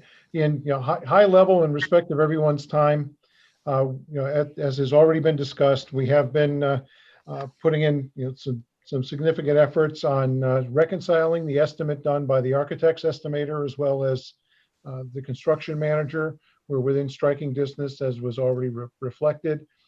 Just a bottom line comparison of the budget right now. We've paid out, as of the end of May, just over $1.1 million in project costs, the majority of which, of course, are design fees. We'll get to invoices later on. A couple of items that I need to touch on tonight. We've solicited for some additional professional services to support the project team. As the building is to respond to the state's high performance building standards, one of the conditions of that protocol is that we do what's called building commissioning. And what building commissioning is there's an entity that is not the designer or the constructor who is responsible for going through the building systems, HVAC, plumbing, some of the soft systems like the intercoms, fire alarms, etc., which support the building proper. We'll also be reviewing the building envelope. So before, in addition to the things that a testing lab does, which are more structural related, the commissioning agent will be looking at things to make sure, say, our building tightness and air leakage and moisture intrusion and such are under control. So we've solicited on behalf of the town for building commissioning consultants. We got 4 responses. The numbers are as presented on the screen now. Of the 4, one of the differentiators were that by adding building envelope commissioning to the mix, we found kind of a mixed experience with that particular part of the scope. One of the firms, Innovative Engineering, was a bit silent on their experience, although they showed how they would propose to get it done for us this time around. They didn't show significant experience in building envelope commissioning. The other 3 have shown it, and we have a variety of ways that they presented their fee. Some were by phases, some were for the building systems versus the envelope, but capturing everything. We do have confirmation that folks have included what we asked that they include, and we've got proposals that, again, with our recommendation that the experience shown by IES was not really comprehensive to the scope of work that we presented. We've got 3 viable proposals, and I'd be happy to discuss the pieces and parts with the committee, but I am asking that we do touch on this subject tonight with the intent that we identify a preferred firm and advance that recommendation to the Board of Selectmen. Can I just say that I don't see a screen? Are you sharing something? I am. I've got a spreadsheet up. Let me. Do other people see it? Because I don't see it. I don't see it either. I don't see it. Okay. How about now? Yep. Yeah, there it is. Okay. Technology is not always my friend, but there we go. Thank you for that comment. So again, to recap, we've got the 4 proposals shown, 3 of which were responsive, 2 of which are relatively competitive, 1 which was quite a bit higher than the others. And if the committee would give consideration, I did send this out by email to the committee members. Don't know if there was enough time for folks to digest this before the meeting. We do have a fairly fixed scope of work that the lump sum fees would cover. The hourly rates are provided should we find that there are additional items that we want them to pursue or to delve into in greater detail. But the lion's share of the services would be provided under the lump sum fees that are shown. Hey, John, this is Jack Lobrick. I got a question. I didn't see their responses to the RFP. And what I was particularly interested in is seeing what projects they had done, their project experience, and the resumes of the staff. Mm-hmm. Because I mean, in the end, it's gonna depend very much on the engineer that they supply. I mean, they run the gamut from good to poor, of course. Mm-hmm. And it would be helpful if we could see the resumes, and also the project experiences. I did go on the internet and I looked up each of these organizations, and there is very limited information about commissioning projects they've done. Colliers, for example, is a huge organization, but their commissioning information is just a small piece of their internet, and they don't list any projects that they've actually done commissioning on, although I know they have. Yeah. We can distribute those documents. Some of them got a little. If they were posted to a website we could access, that would be that may be more reliable, depending on the capacity of folks' email addresses. So we can come up with a file share site. The other question I have is what frequently happens with these commissioning agents is that they get to the end of the project and they're told by the construction manager they can come in and, for example, commission the chiller. And when they get there, they find out that, lo and behold, the controls subcontractor has not fully calibrated all the instrumentation. Mm-hmm. And they stand around and waste 3 or 4 hours and eventually have to go home because they can't do their job. And this builds up over a period of time. And then the next thing they come back with a request for more funding. Yeah. And in reality, if that effort is properly managed, and I have a lot of faith in ONG, but it does happen. If it is not properly managed, they end up piling up these hours.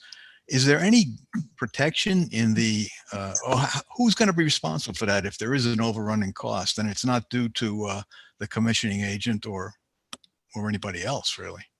Again, coordination is the key, and we would work, with our staff as well as the construction manager staff to verify that the elements are reviewable before we drag them out there and waste their time.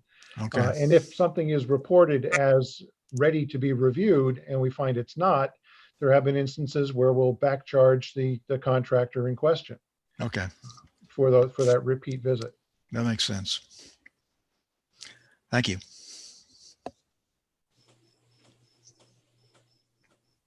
All right, so are we? So what I'm hearing is we're going to table any discussion or any decision on building commissioner, if that's okay, Jack Butkus, until our next meeting. Okay. All righty, so next piece of the of the data available for tonight, and of course I've got a Zoom thingy in the way of my spreadsheet.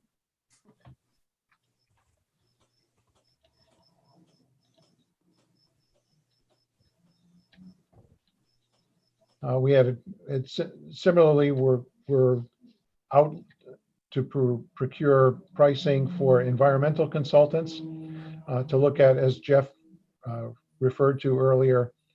We do have some materials that need to be verified in the building, and in addition to the amount of asbestos abatement that's been done in the existing building, we know that there are other hazards that need to be verified and quantified before we're free to demolish the building and dispose of it. So again, this kind of a scary looking spreadsheet, but given the fact that we don't have absolute quantities, this is a tool that we've used that at least gets us in striking distance. I would expect that in similar fashion, the committee would prefer to see these submissions. Again, if we set up a file share site, we can make those proposals available to you to digest. That would be great. So, okay, so that'll be the end of my documents for the moment until we get to our invoice review later in the agenda. What I can say is, as Jeff had reported and has been discussed in some extent already, we did have what I would consider a very successful meeting with the state on the 10th. They received all the design development documents, the estimate discussions. There's a compilation of records that they want in their files for assurances that the building will be operated properly, that all of the aspects that are statutorily driven have been considered. Things such as wireless technology, access to views and natural lighting, a series of letters that we burden the superintendent's office with producing for the project. And the majority of those standard documents get digested at this design development level, so that when we're done with our construction documents and we're asking them for the green light to go out to bid, that effort will go a bit more smoothly. So as Jeff reported, it was roughly a 4-hour-long meeting with the good people up at OSCG, and hopefully that will clear the way for a very successful final plan review and a green light for bids. So we all toughed it out, and I think the participation of the superintendent was much appreciated, being able to answer some of those procedural operational questions that came along as well. In general, we're working with town finance on a monthly basis to keep up the accounts. We'll be producing, as we move further into the project, monthly reports that'll give a snapshot of all the pertinent data that'll be in simplified format, for distribution to the committee and to others, perhaps Board of Selectmen and others as deemed appropriate. And as we start spending the considerable dollars when we get our construction manager geared up, we'll also be managing the contingencies, and we'll be able to provide you with monthly updates on where we stand with the dollars left in our pocket. So knowing we still have a lot to do on the agenda, I will end there. Take any questions if you have them. Otherwise, we'll come back and loop through the invoice roster later in the agenda. Thank you, Jack. For those of you who didn't listen in on the call with OSCG&R the other day, they definitely took you down some rabbit holes. Eddie, Jack, thank you for bringing that back around and getting back out of those holes. Some of the questioning was, how can I put it politely, really beyond their scope of what they should be asking, but we know how the reviewers get, and everybody was polite, professional, and really tried to keep things back on track when they were minorly derailed at that point. So again, thank you all. It was a most boring thing to listen to. You're not hearing objections from me. No, everybody's quiet. You're wondering if Barbara's watching. Thank you. All right. Well, if there's nothing else with Jack Butkus and Arcadis, we'll move on to Laurel from ONG. And Laurel, do you have anything to share with us this evening? Good evening, everyone. No, I don't. Everything that has been talked about so far is what we've been working on over the last month. So don't need to prolong the meeting any. I can answer questions if anybody has any. No, but at this juncture, for next month's meeting, I would love for ONG to give us an update on site logistics. And then, I know John and his team's been working with ONG on this. The NBC really hasn't been part of it to date. Correct. We'd really appreciate an update, draft plan, and we can give our input as well. Excellent. Yes, we did have that first meeting on site, and we're going to have a continuation of that. Probably, we said about mid-July, so it should be before the 21st. Right. Okay, no problem. All right. Anything else? Anybody have any questions for Laurel? If I can just mention that we're looking to finance this project and move forward with borrowing money within the next 3 months for the project. One of the primary drivers of that is the incredibly low interest rates we're seeing right now. We want to jump on those.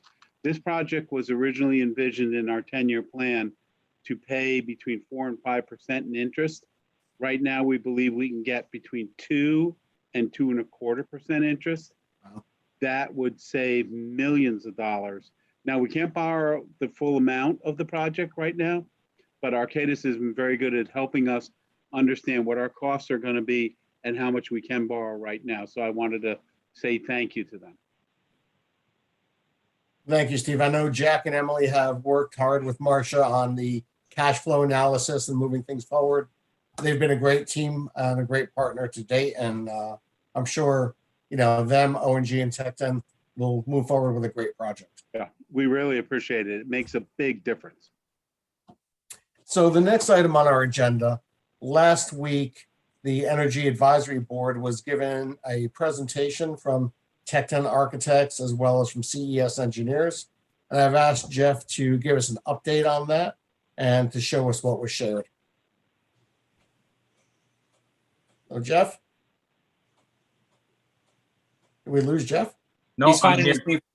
I'm here. So bear with me a second here. Hold on. Let me just pull up the PDF. All right. Screen share. Okay, so can people see my screen again? Yeah. Yes. Okay. All right. So I won't take up too much time because I hit kind of some of the highlights when I was flipping through the presentation, but we had about a 25-minute, half-hour presentation to the EAB where we gave them basically a high-level overview of all the various different components of sustainable energy and resiliency in the project. The PDF that I'm flipping through is really what we used as the presentation.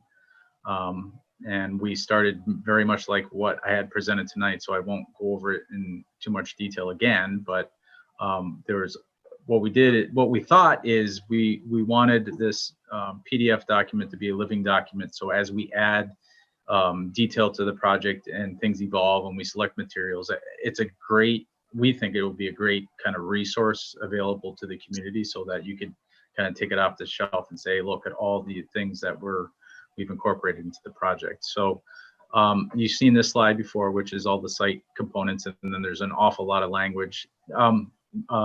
Paul, I'm not sure, did you share this PDF with the group, or we can certainly send it to this group, to the NBC, so that. Again, I would distribute it. It was on for presentation tonight, so I figured you could present. Sure. Like I said, hit the highlights, and then we can again send it out to the membership. Okay, so again, I hit this before in the presentation before. So all the various different site components related to, PVC, recycled PVC content materials for subsurface drainage, things like bioretention basins, things like rain gardens in item 3, things like multiple uses for impervious areas. So we've kind of highlighted all those pieces and why they're important to sustainability and energy savings. I already talked about all the various different site components. We didn't speak too much on orientation, building orientation, but we spent an awful lot of time citing the building between all the various different natural features, but also to maximize the penetration of natural daylight into the building. And the other piece that we did is we tried to maximize the roof area, the flat roof area, for a potential future PV array. So we've grouped as best we can any kind of equipment in locations so that you have the maximum kind of area, maximum span, maximum roof flat area in order to get an efficient PV array. We talked about the ecosystems. We talked about healthy materials. There's certainly a lot of detail in here about the chemical makeup and some of the kind of self-certifications that many of these manufacturers are doing.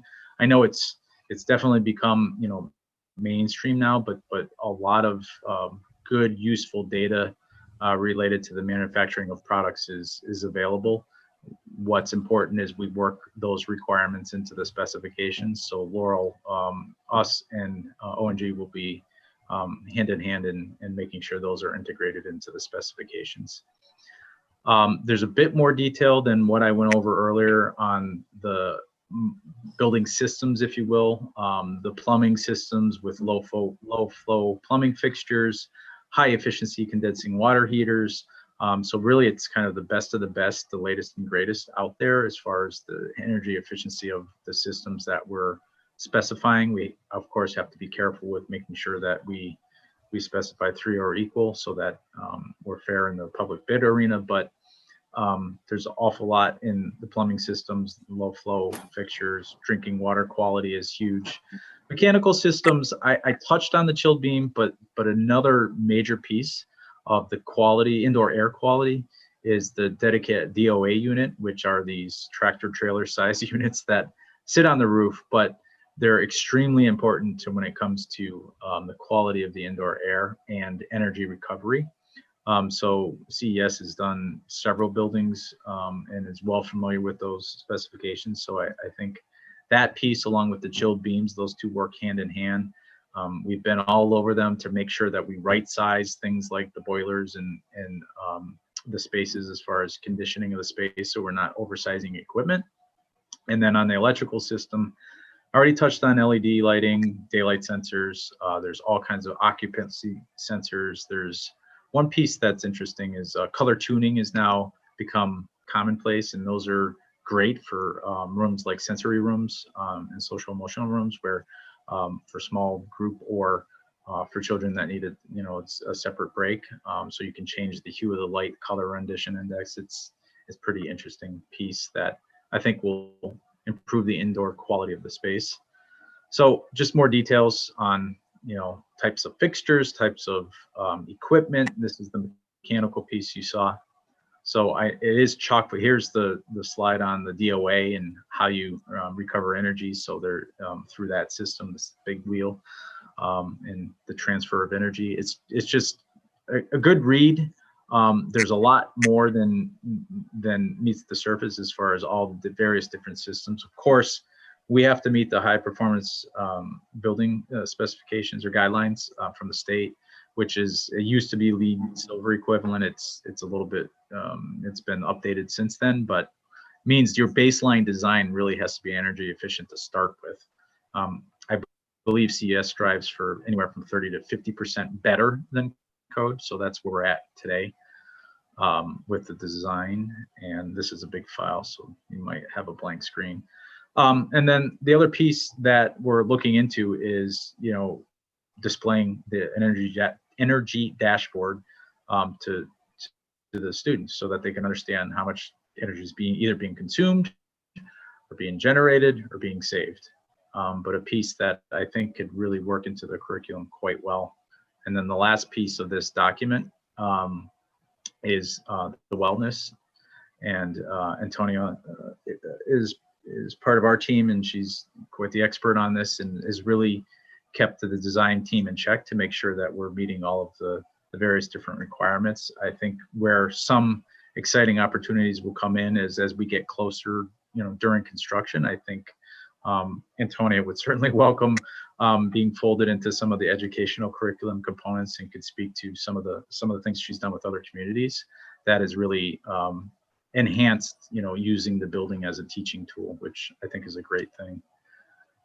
And that's really it on the document. So I think we're introducing plenty as far as energy efficiency, sustainability, resiliency, and we welcome more comments, requests, making sure that we incorporate various different elements. We welcome all those pieces because so far it's made a better project for us. So that's kind of the snapshot on our presentation. I ran through it, I think it was a week ago or so now, and received some pretty good feedback. I think they just wanted a bit more information, and I sent a correspondence to the NBC. They wanted this document, they wanted the energy model, and then some of the information on the specifications. So I sent that request through the NBC, and we certainly would be happy to share any of that information because CES has spent an awful lot of time on, modeling, energy modeling, and as we move windows and doors and walls, they analyze the building from an energy efficiency standpoint. And much to thankfully, Brad's muted, so he can't be too harsh on us. But it's an ongoing effort, and it's a piece that they have plenty of information and data to share with anybody that would like to see it. And Great, thank you, Jeff. Brad, do you have anything to add? No, I mean, Jeff's kind of summed it up really well. It's been a collaborative effort between us and Tecton to go through, various ways that we can reduce energy consumption for this building and keep things in check. He hit the nail on the head with regards to indoor air quality. It's been a big focus of ours, and honestly, over the past few months has obviously become a much larger topic than we ever anticipated it would be. But it's something we're definitely looking at closely, and it's definitely been a team effort. Great. So Jeff, if you wouldn't mind, would you send the NBC the requested documents? We're trying to keep the flow of information and the communication protocol from board to board. Sure. And the same with the requests. We would appreciate that would come to the NBC. So with that, I know the Energy Advisory Board had sent a letter to the Board of Selectmen, which I shared with the balance of the NBC, making some similar requests to what you noted here tonight. after this evening and after, I wanted to wait until after you gave them the presentation and you Yep. sent us the materials. The same thing, Steve, will be communicating with the Energy Advisory Board. But since their letter came to the Board of Selectmen, we're going to respond back to you with the same material so that you can answer it in kind back to them. That's fine. Could we just simply, I don't know if tonight is the right venue, but could we discuss how much it would cost natural gas versus PV versus ground pumps, things like that? Can we discuss a little bit the background of the decision that was made? I know the NBC agreed on the decision, but if we can get a little more detail, a little more color on that, Paul? Sure, there was a meeting, NBC meeting, where this was kind of vetted out. Brad, you had made a presentation, and if you recall, and you had some slides and some sheets, and you had the costs that were associated. And I do remember you and Jack Butkus and Jack Ludwig kind of going around and confirming the information that everybody had discovered. Are you in a position right now where you can share that? Meaning, do you have it available to you to share, or is it something that I'm going to have to forward along? I mean, I wasn't prepared to speak in detail about it on tonight's call, but, you know, I can give, you know, kind of the broad brush overview of what that conversation was and what our, you know, basically what we found was, as you can imagine, we did evaluate some different fuel sources. Natural gas was a topic because we are needing to extend a natural gas main to serve this school if we want to have natural gas. So that had to be taken into consideration. So an alternative to that is propane. So we evaluated, you know, would it make more sense to use propane? But propane costs you more per unit than natural gas, so you have to take that into account. And then ultimately looking at geothermal as well, because there are some benefits to using that as well. And, you know, it's something that we want to consider as well. As you know, some So at people some point in know. the future, can we, in the next couple of weeks, get like an analysis of what we think the break evens for each of those were and all of that?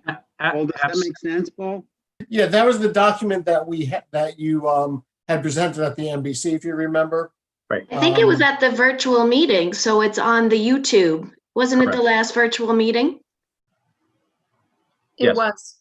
Yeah, so if you, I mean, it's on there. Well, we have that document via PDF, so I'll package that with our letter response to the EAB comments, the PDF file that I gave you, and the energy model report all at once, so that you have it all in one package. So I'll do that. It's probably going to be tomorrow morning, not tonight, though. Jeff. Sure. Thank you very much. Great, thank you. Brad, it's just to recap, and I don't remember what the exact ROI was on the geothermal. I do remember it being an extensive amount of time. Yeah, that's correct. So essentially, you know, you have to install a certain amount of wells in order to do that, and there is an upfront cost of that. So it was north of 20 years, the payback on that. I don't remember the exact number off the top of my head, but it was north of 20 years, unfortunately, which is why that's a hard sell sometimes. All right, thank you. We'll get the balance of the information, Steve, and send it out. But that's exactly what I had recalled, was it was an extensive return on investment. Thank you. I appreciate it. All right, anything else on the Energy Advisory Board? Okay, then moving on, that is new school project with, we have NBC discussion on any other items related to the new school project at all? Any outline? I know, Bill, you had brought up firefighter access around the building. Any other questions or discussions that anybody has on the NBC? All right, hearing none. Under communications, again, we sent out the letter we received from the EAB via the Board of Selectmen. And we did receive a letter from the Conservation Commission regarding the same question, Debbie, I believe you had, regarding ball fields and other off-site improvements. We touched upon that. And the same thing, when the time is appropriate, we will have communication back with the Conservation Commission regarding how we're, trying our best to preserve Brookfield's natural resources and open space. So There was also everybody- communication from Laura Orban. I don't think you said that, did you? No, well, it was received this evening. Oh, There was email communication from Laura Orban on behalf of the DTC regarding gas versus other energy efficiencies. okay. Oh, I didn't receive any of the correspondence. Was that sent out to the NBC? Oh, you must not have been on it, so I'll forward it to you. Okay, thank you. Sorry, I didn't notice you weren't on it. I'll do it right now. And that would have been my error, Colette, because I sent out. So I know I was having problems with Amy's email, and I noticed that there was that misspelling still. So I probably just, forgot. I'm sorry. Okay. Thanks. Okay, so Jack, you're back up with invoices now. If you want to share your screen. Invoices, everybody received copies of the invoices? Yes. Okay. Okay, we have 5 items in front of us tonight totaling $262,884.59. The largest item in the bunch is the progress for the month of May for architectural services to Tecton. And that has been vetted with both our office and shared with Paul to make sure that he was comfortable with putting it on the list for tonight. So to speak to the items in the middle of the pack, the ZBA variance application fee, town wetland permit fee, and third-party reviewers. Generally speaking, town permit fees are being waived at the direction of the first selectman, but there are some costs that are out-of-pocket costs to the town. And these 3 items reflect costs that the town will be expending on for the benefit of the project, rather than money that they would be collecting, for the town coffers. Are there any questions on the items? I have sent everyone the backup to these items as well. Yeah, Jack, I have questions about third-party reviewers. It seems like it's like a down payment, which looks like it's a wide open, blank check. Can we get more information on why third-party reviewers are required and why it's coming out of our budget and what we can expect the total of that to wind up as opposed to just a down payment? Eddie, is there any conversation that you've had with the agencies that would help answer that question now, or is it something we'll need to get back with? The third-party reviewer in this case, I believe, is associated with the inland wetlands application. And that was something that the commission decided that they wanted to have, given the size of the project. They wanted to involve another review. We're obviously hoping that they would not, but not sure how much else I could really say on that. You're cutting in and out a little bit. It was sorry. for a biologist. I believe this was for wetlands. It was for biologists. It was for an engineer to do basically a peer review of our wetlands assessment, and then a wetlands scientist. So I think all of that was born out of the wetlands application. It was, if I can jump in, these are fees that the project will pay for. They're not down payments. There's just set fees for doing the work. And the project decides who to hire. We'll give you choices and go from there. Yeah, Steve, I remember the documentation specifically making it seem open-ended, and that's my concern. Well, there could be additional questions once somebody has done the review. And if we ask a third-party reviewer to go back and look at certain things, then yes, we have to add a fee there. But this is not open-ended.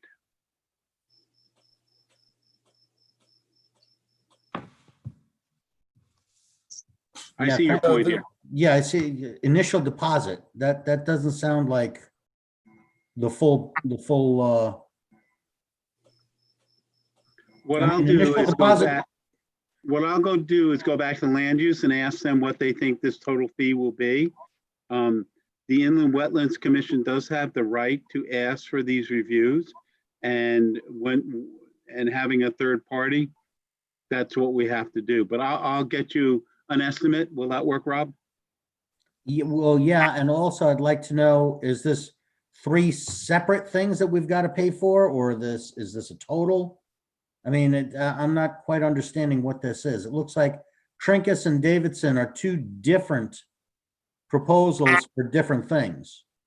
Yes, that's correct. It is. So then it's not really a choice. They're telling us who the third party is going to be. I think you could argue you wanted to use a different one. These are firms that we've used in the past that know Brookfield very, very well.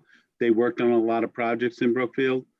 You can argue it, but I think this is a good thing to do. I think these guys do good work.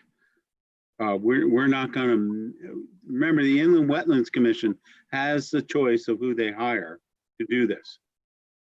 Right? Well, yeah, that's great, except they're getting somebody else to pay for it. Yeah, the town is getting the town to pay for it. You're right. So, yeah, no, I mean, there's question as to why certain companies are chosen and what the services provided are going to be. And I have concerns about the spending of taxpayer money when it's not fully transparent. If you have a concern with that, I think the best way to go about inquiring about that is go directly to the Inland Wetlands Commission. And I'm willing to do that on your behalf. I appreciate that, Steve, because I'd like to know more about why these companies were chosen, what the choosing process was, other than, well, we worked with them in the past and they were great. I'm sure that they were, and I'm sure that they're top-notch companies, but was there a bidding process? What are other companies in these same fields offering? If we're doing competitive bid for every other aspect of this project, this seems rather like, well, here it is, just pay for it, don't ask any questions. Okay, you got a fair point. We'll come back to you on that. Steve, thank you very much.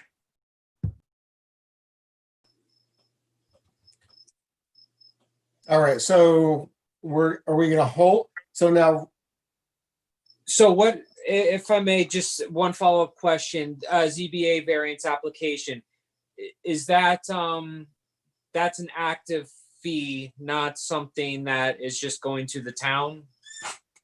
I'm asking that way we can sort through these and approve the ones we can.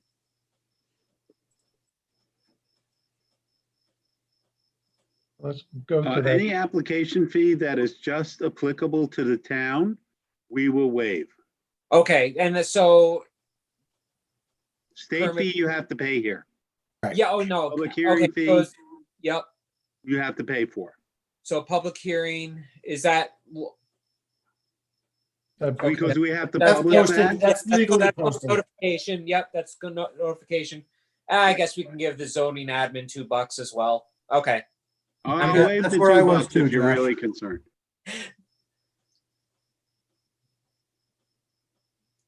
all right, so Rob, I guess, and Jeff is questioning or not authorizing the wetlands fee at this point going to stall the process or affect the process any. Jeff? It could. The public hearing is on the 22nd. I don't know how quickly, if these parties were hired to review it, if they would have comments by the 22nd. I would suspect that won't be our only public hearing. They may continue it to the next month. So you may have to have like an interim meeting to handle this, or maybe just allow a certain appropriation, and then once Rob's questions are satisfied as far as competitive fee, then it can be applied to that.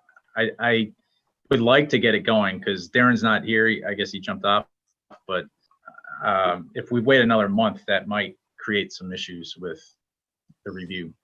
All right, so I think what we would need to do then would be to authorize the disbursement upon satisfactory There you go. receipt of competitive bidding and information received from inland wetlands. Would that suffice, Rob? I understand, and I agree with your concerns. This is Laurel. Can I possibly just make one statement? There's also a flood management certification process that this project has to go through. And I'm not sure how much of the inland wetlands application process plays into that. And that's a timing thing. So I just want to make sure everybody's aware. This may not just impact the inland wetlands hearing and that process.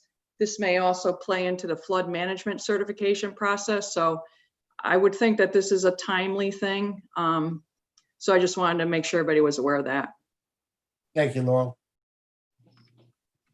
All right, so I'm going to start this off to keep moving because I think we're okay on some of these. I'm going to make a motion to approve the Tecton Architects invoice in the amount of $233,174.59. I'm going to combine that with the ZBA variance for $120 and Arcadis's invoice of $20,000. Second. So I'm going to put those separately. All right, so we have a motion on the floor to, If I make a comment, in the backup, there's a description of that wetlands fee, the $90. Those are also out-of-pocket items, the legal notice. Oh, and I'm state- sorry. I state did commission skip fee. over that one. So, okay, we have a second. What do we have to actually do I'll here? tell you what, rescind the Amend the motion motion. and just All make right, a new motion. I will rescind the motion. I will make a new motion. All right, to approve architectural services from Tecton Architects for the 233,174.59, the ZBA variance for 120, the town wetlands permit fee for 90, and Arcadis's fee of $20,000. Second. All those in favor? Aye. Aye. Okay, would we be willing to entertain a motion to authorize the disbursement of the $9,500 upon satisfactory receipt of whether it be competitive bidding, whether it be satisfactory receipt of information from inland wetlands that the firm solicited were done so consistent with good practice, competitive bidding, and in the best and the most With a detailed fiscally- Could we add a not to exceed disclaimer in there? Because I still have a problem with initial deposit. I don't know that we can add that because that's exactly what their invoice says. It says initial deposit. And I think, Rob, maybe if they deem, I mean, this is I think it's a drawdown. It's a $9,500 deposit. They draw against it. I think if we have to come back for an additional appropriation, we would have to have a discussion with inland wetlands about what they're asking for and why. But I think That's correct, Paul. Okay, then I can support what Paul had suggested. great. You want to make the motion?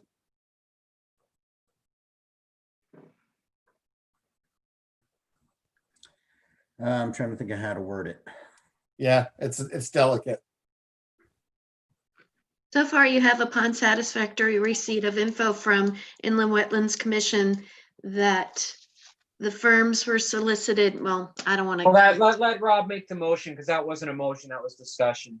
okay, well, he started saying motion, okay. Yeah, but Catherine, you seem to really have nailed it. That's the, No, I was just writing what Paul said, but I Right. like that this is on YouTube. I can just play it again.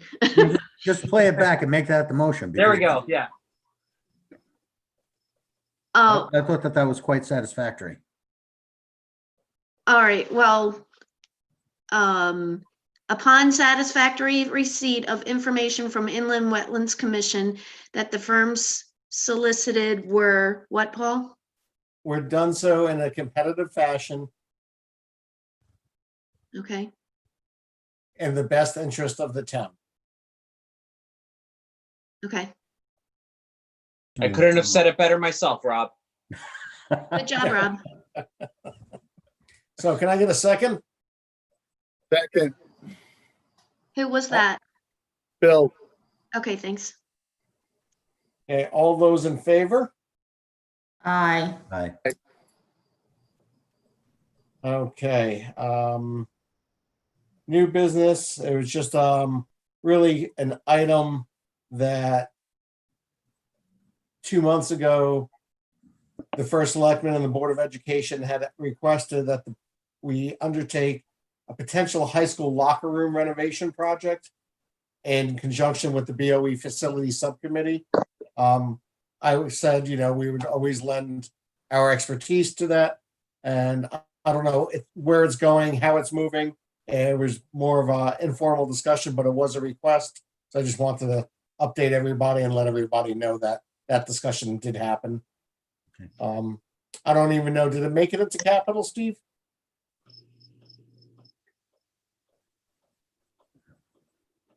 Steve, you're muted. Yes, I believe it did. We have to look at it in that the Board of Finance is still concerned about the overall total cost and the design. Right. And I believe a certain amount of money went in, but I'd have to double check that and come back to you. Let me do that. Sure, that'll be great. Thank you. Do we still have the majority of the Board of Education with us? I'm still here. Dr. Brill is still here. And it looks like Amy and Joy are here as well. Okay, great. I have concerns about that, and what my concerns revolve around are when we did the high school renovation originally, we had to bring the girls' locker room up to code because of Title IX, and I don't want us to get the boys' locker room ahead of the girls' locker room and then wind up in a Title IX conflict once again. So we need to stay focused on that and at least be cognizant of that requirement. And Rob, I definitely hear you, and we had some minor discussion around that. And I think what would be best is if we find out that this is going to move forward, we'll have Tecton share what their preliminary schematics were. If I remember, it's centered more around increasing program space, to be honest with you, for both boys and girls, weight room, bathrooms that were accessible from the exterior, and actually taking that space away from the boys' locker room and reconfiguring the boys. So, when it comes time, we'll take a look at that to make sure with the Board of Education that we're not in violation of any Title IX regulation. And I'd like to add from Mr. Gianazza, because that's a great point he brings up. The boys' locker room, really, it's almost a reverse Title IX issue, frankly. It's in such ill repair. I'll just leave it at that. It needs to be updated. But to Paul's point, which is really the main driver, the program will be immensely enhanced. It's not really just the boys' locker room. There's the weight room piece. It adds, with the size, it adds cardiovascular opportunity, and of course the bathrooms, for visitors and guests to our games facilities, and for our coaches and athletes, and during phys ed outside.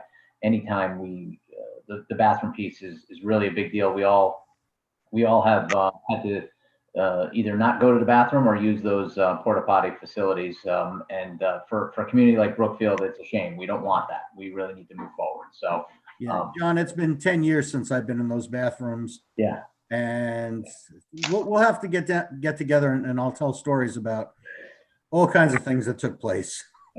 So, but we're thinking about it, Rob, and I appreciate it. Thank you. Thank you. All right. One other item of new business which came up as late.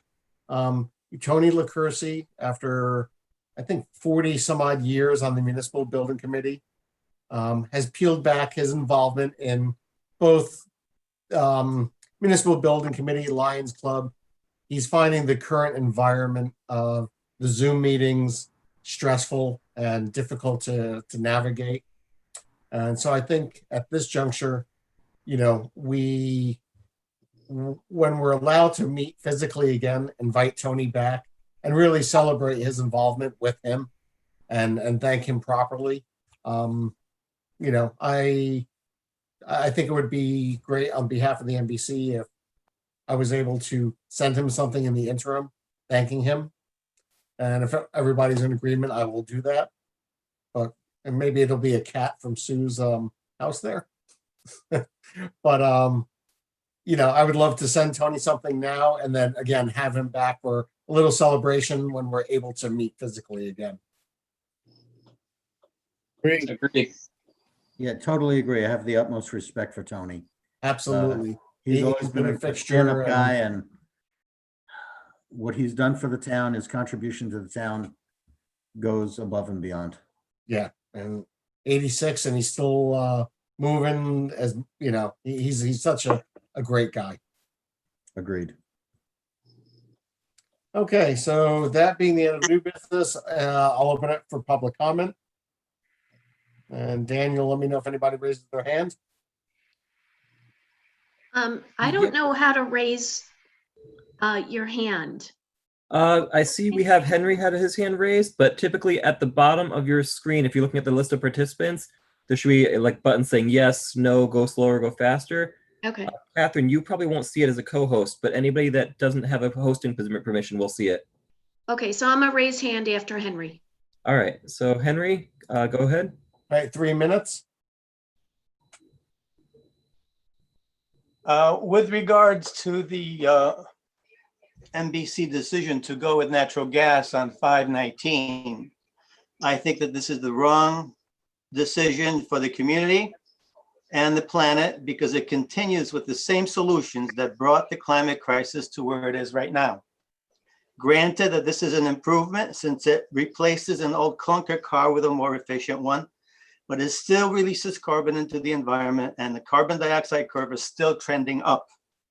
Per the UN IPCC report, we must keep carbon in the ground, so we must challenge ourselves to make drastic changes since we have less than 10 years to keep global temperature below 2.7 degrees Fahrenheit.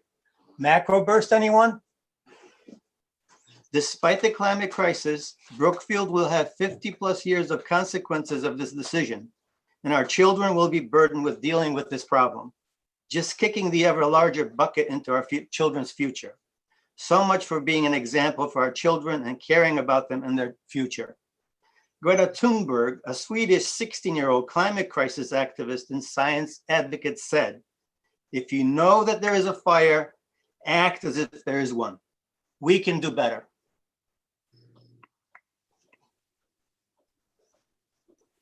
Thank you, Henry. Catherine? It's just a quick question because I wasn't allowed to ask questions before, but the music, Jeff, the music room, the band room, that's on the first floor, I saw you said today? That is correct. Yep. Is there any music upstairs? No. Okay.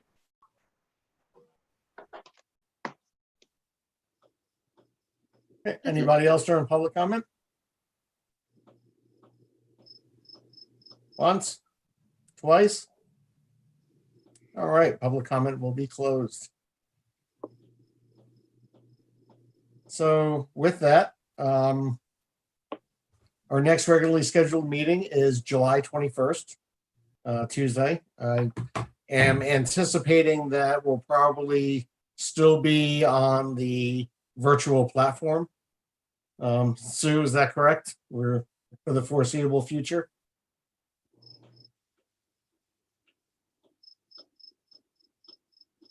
You're muted.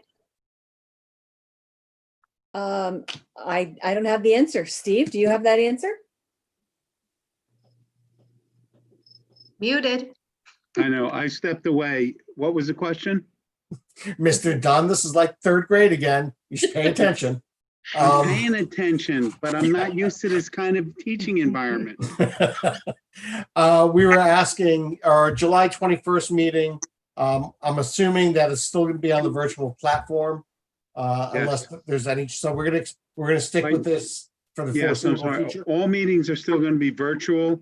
We're trying to open town hall. We're having trouble getting the equipment, the sneeze shields and everything that we need to be safe.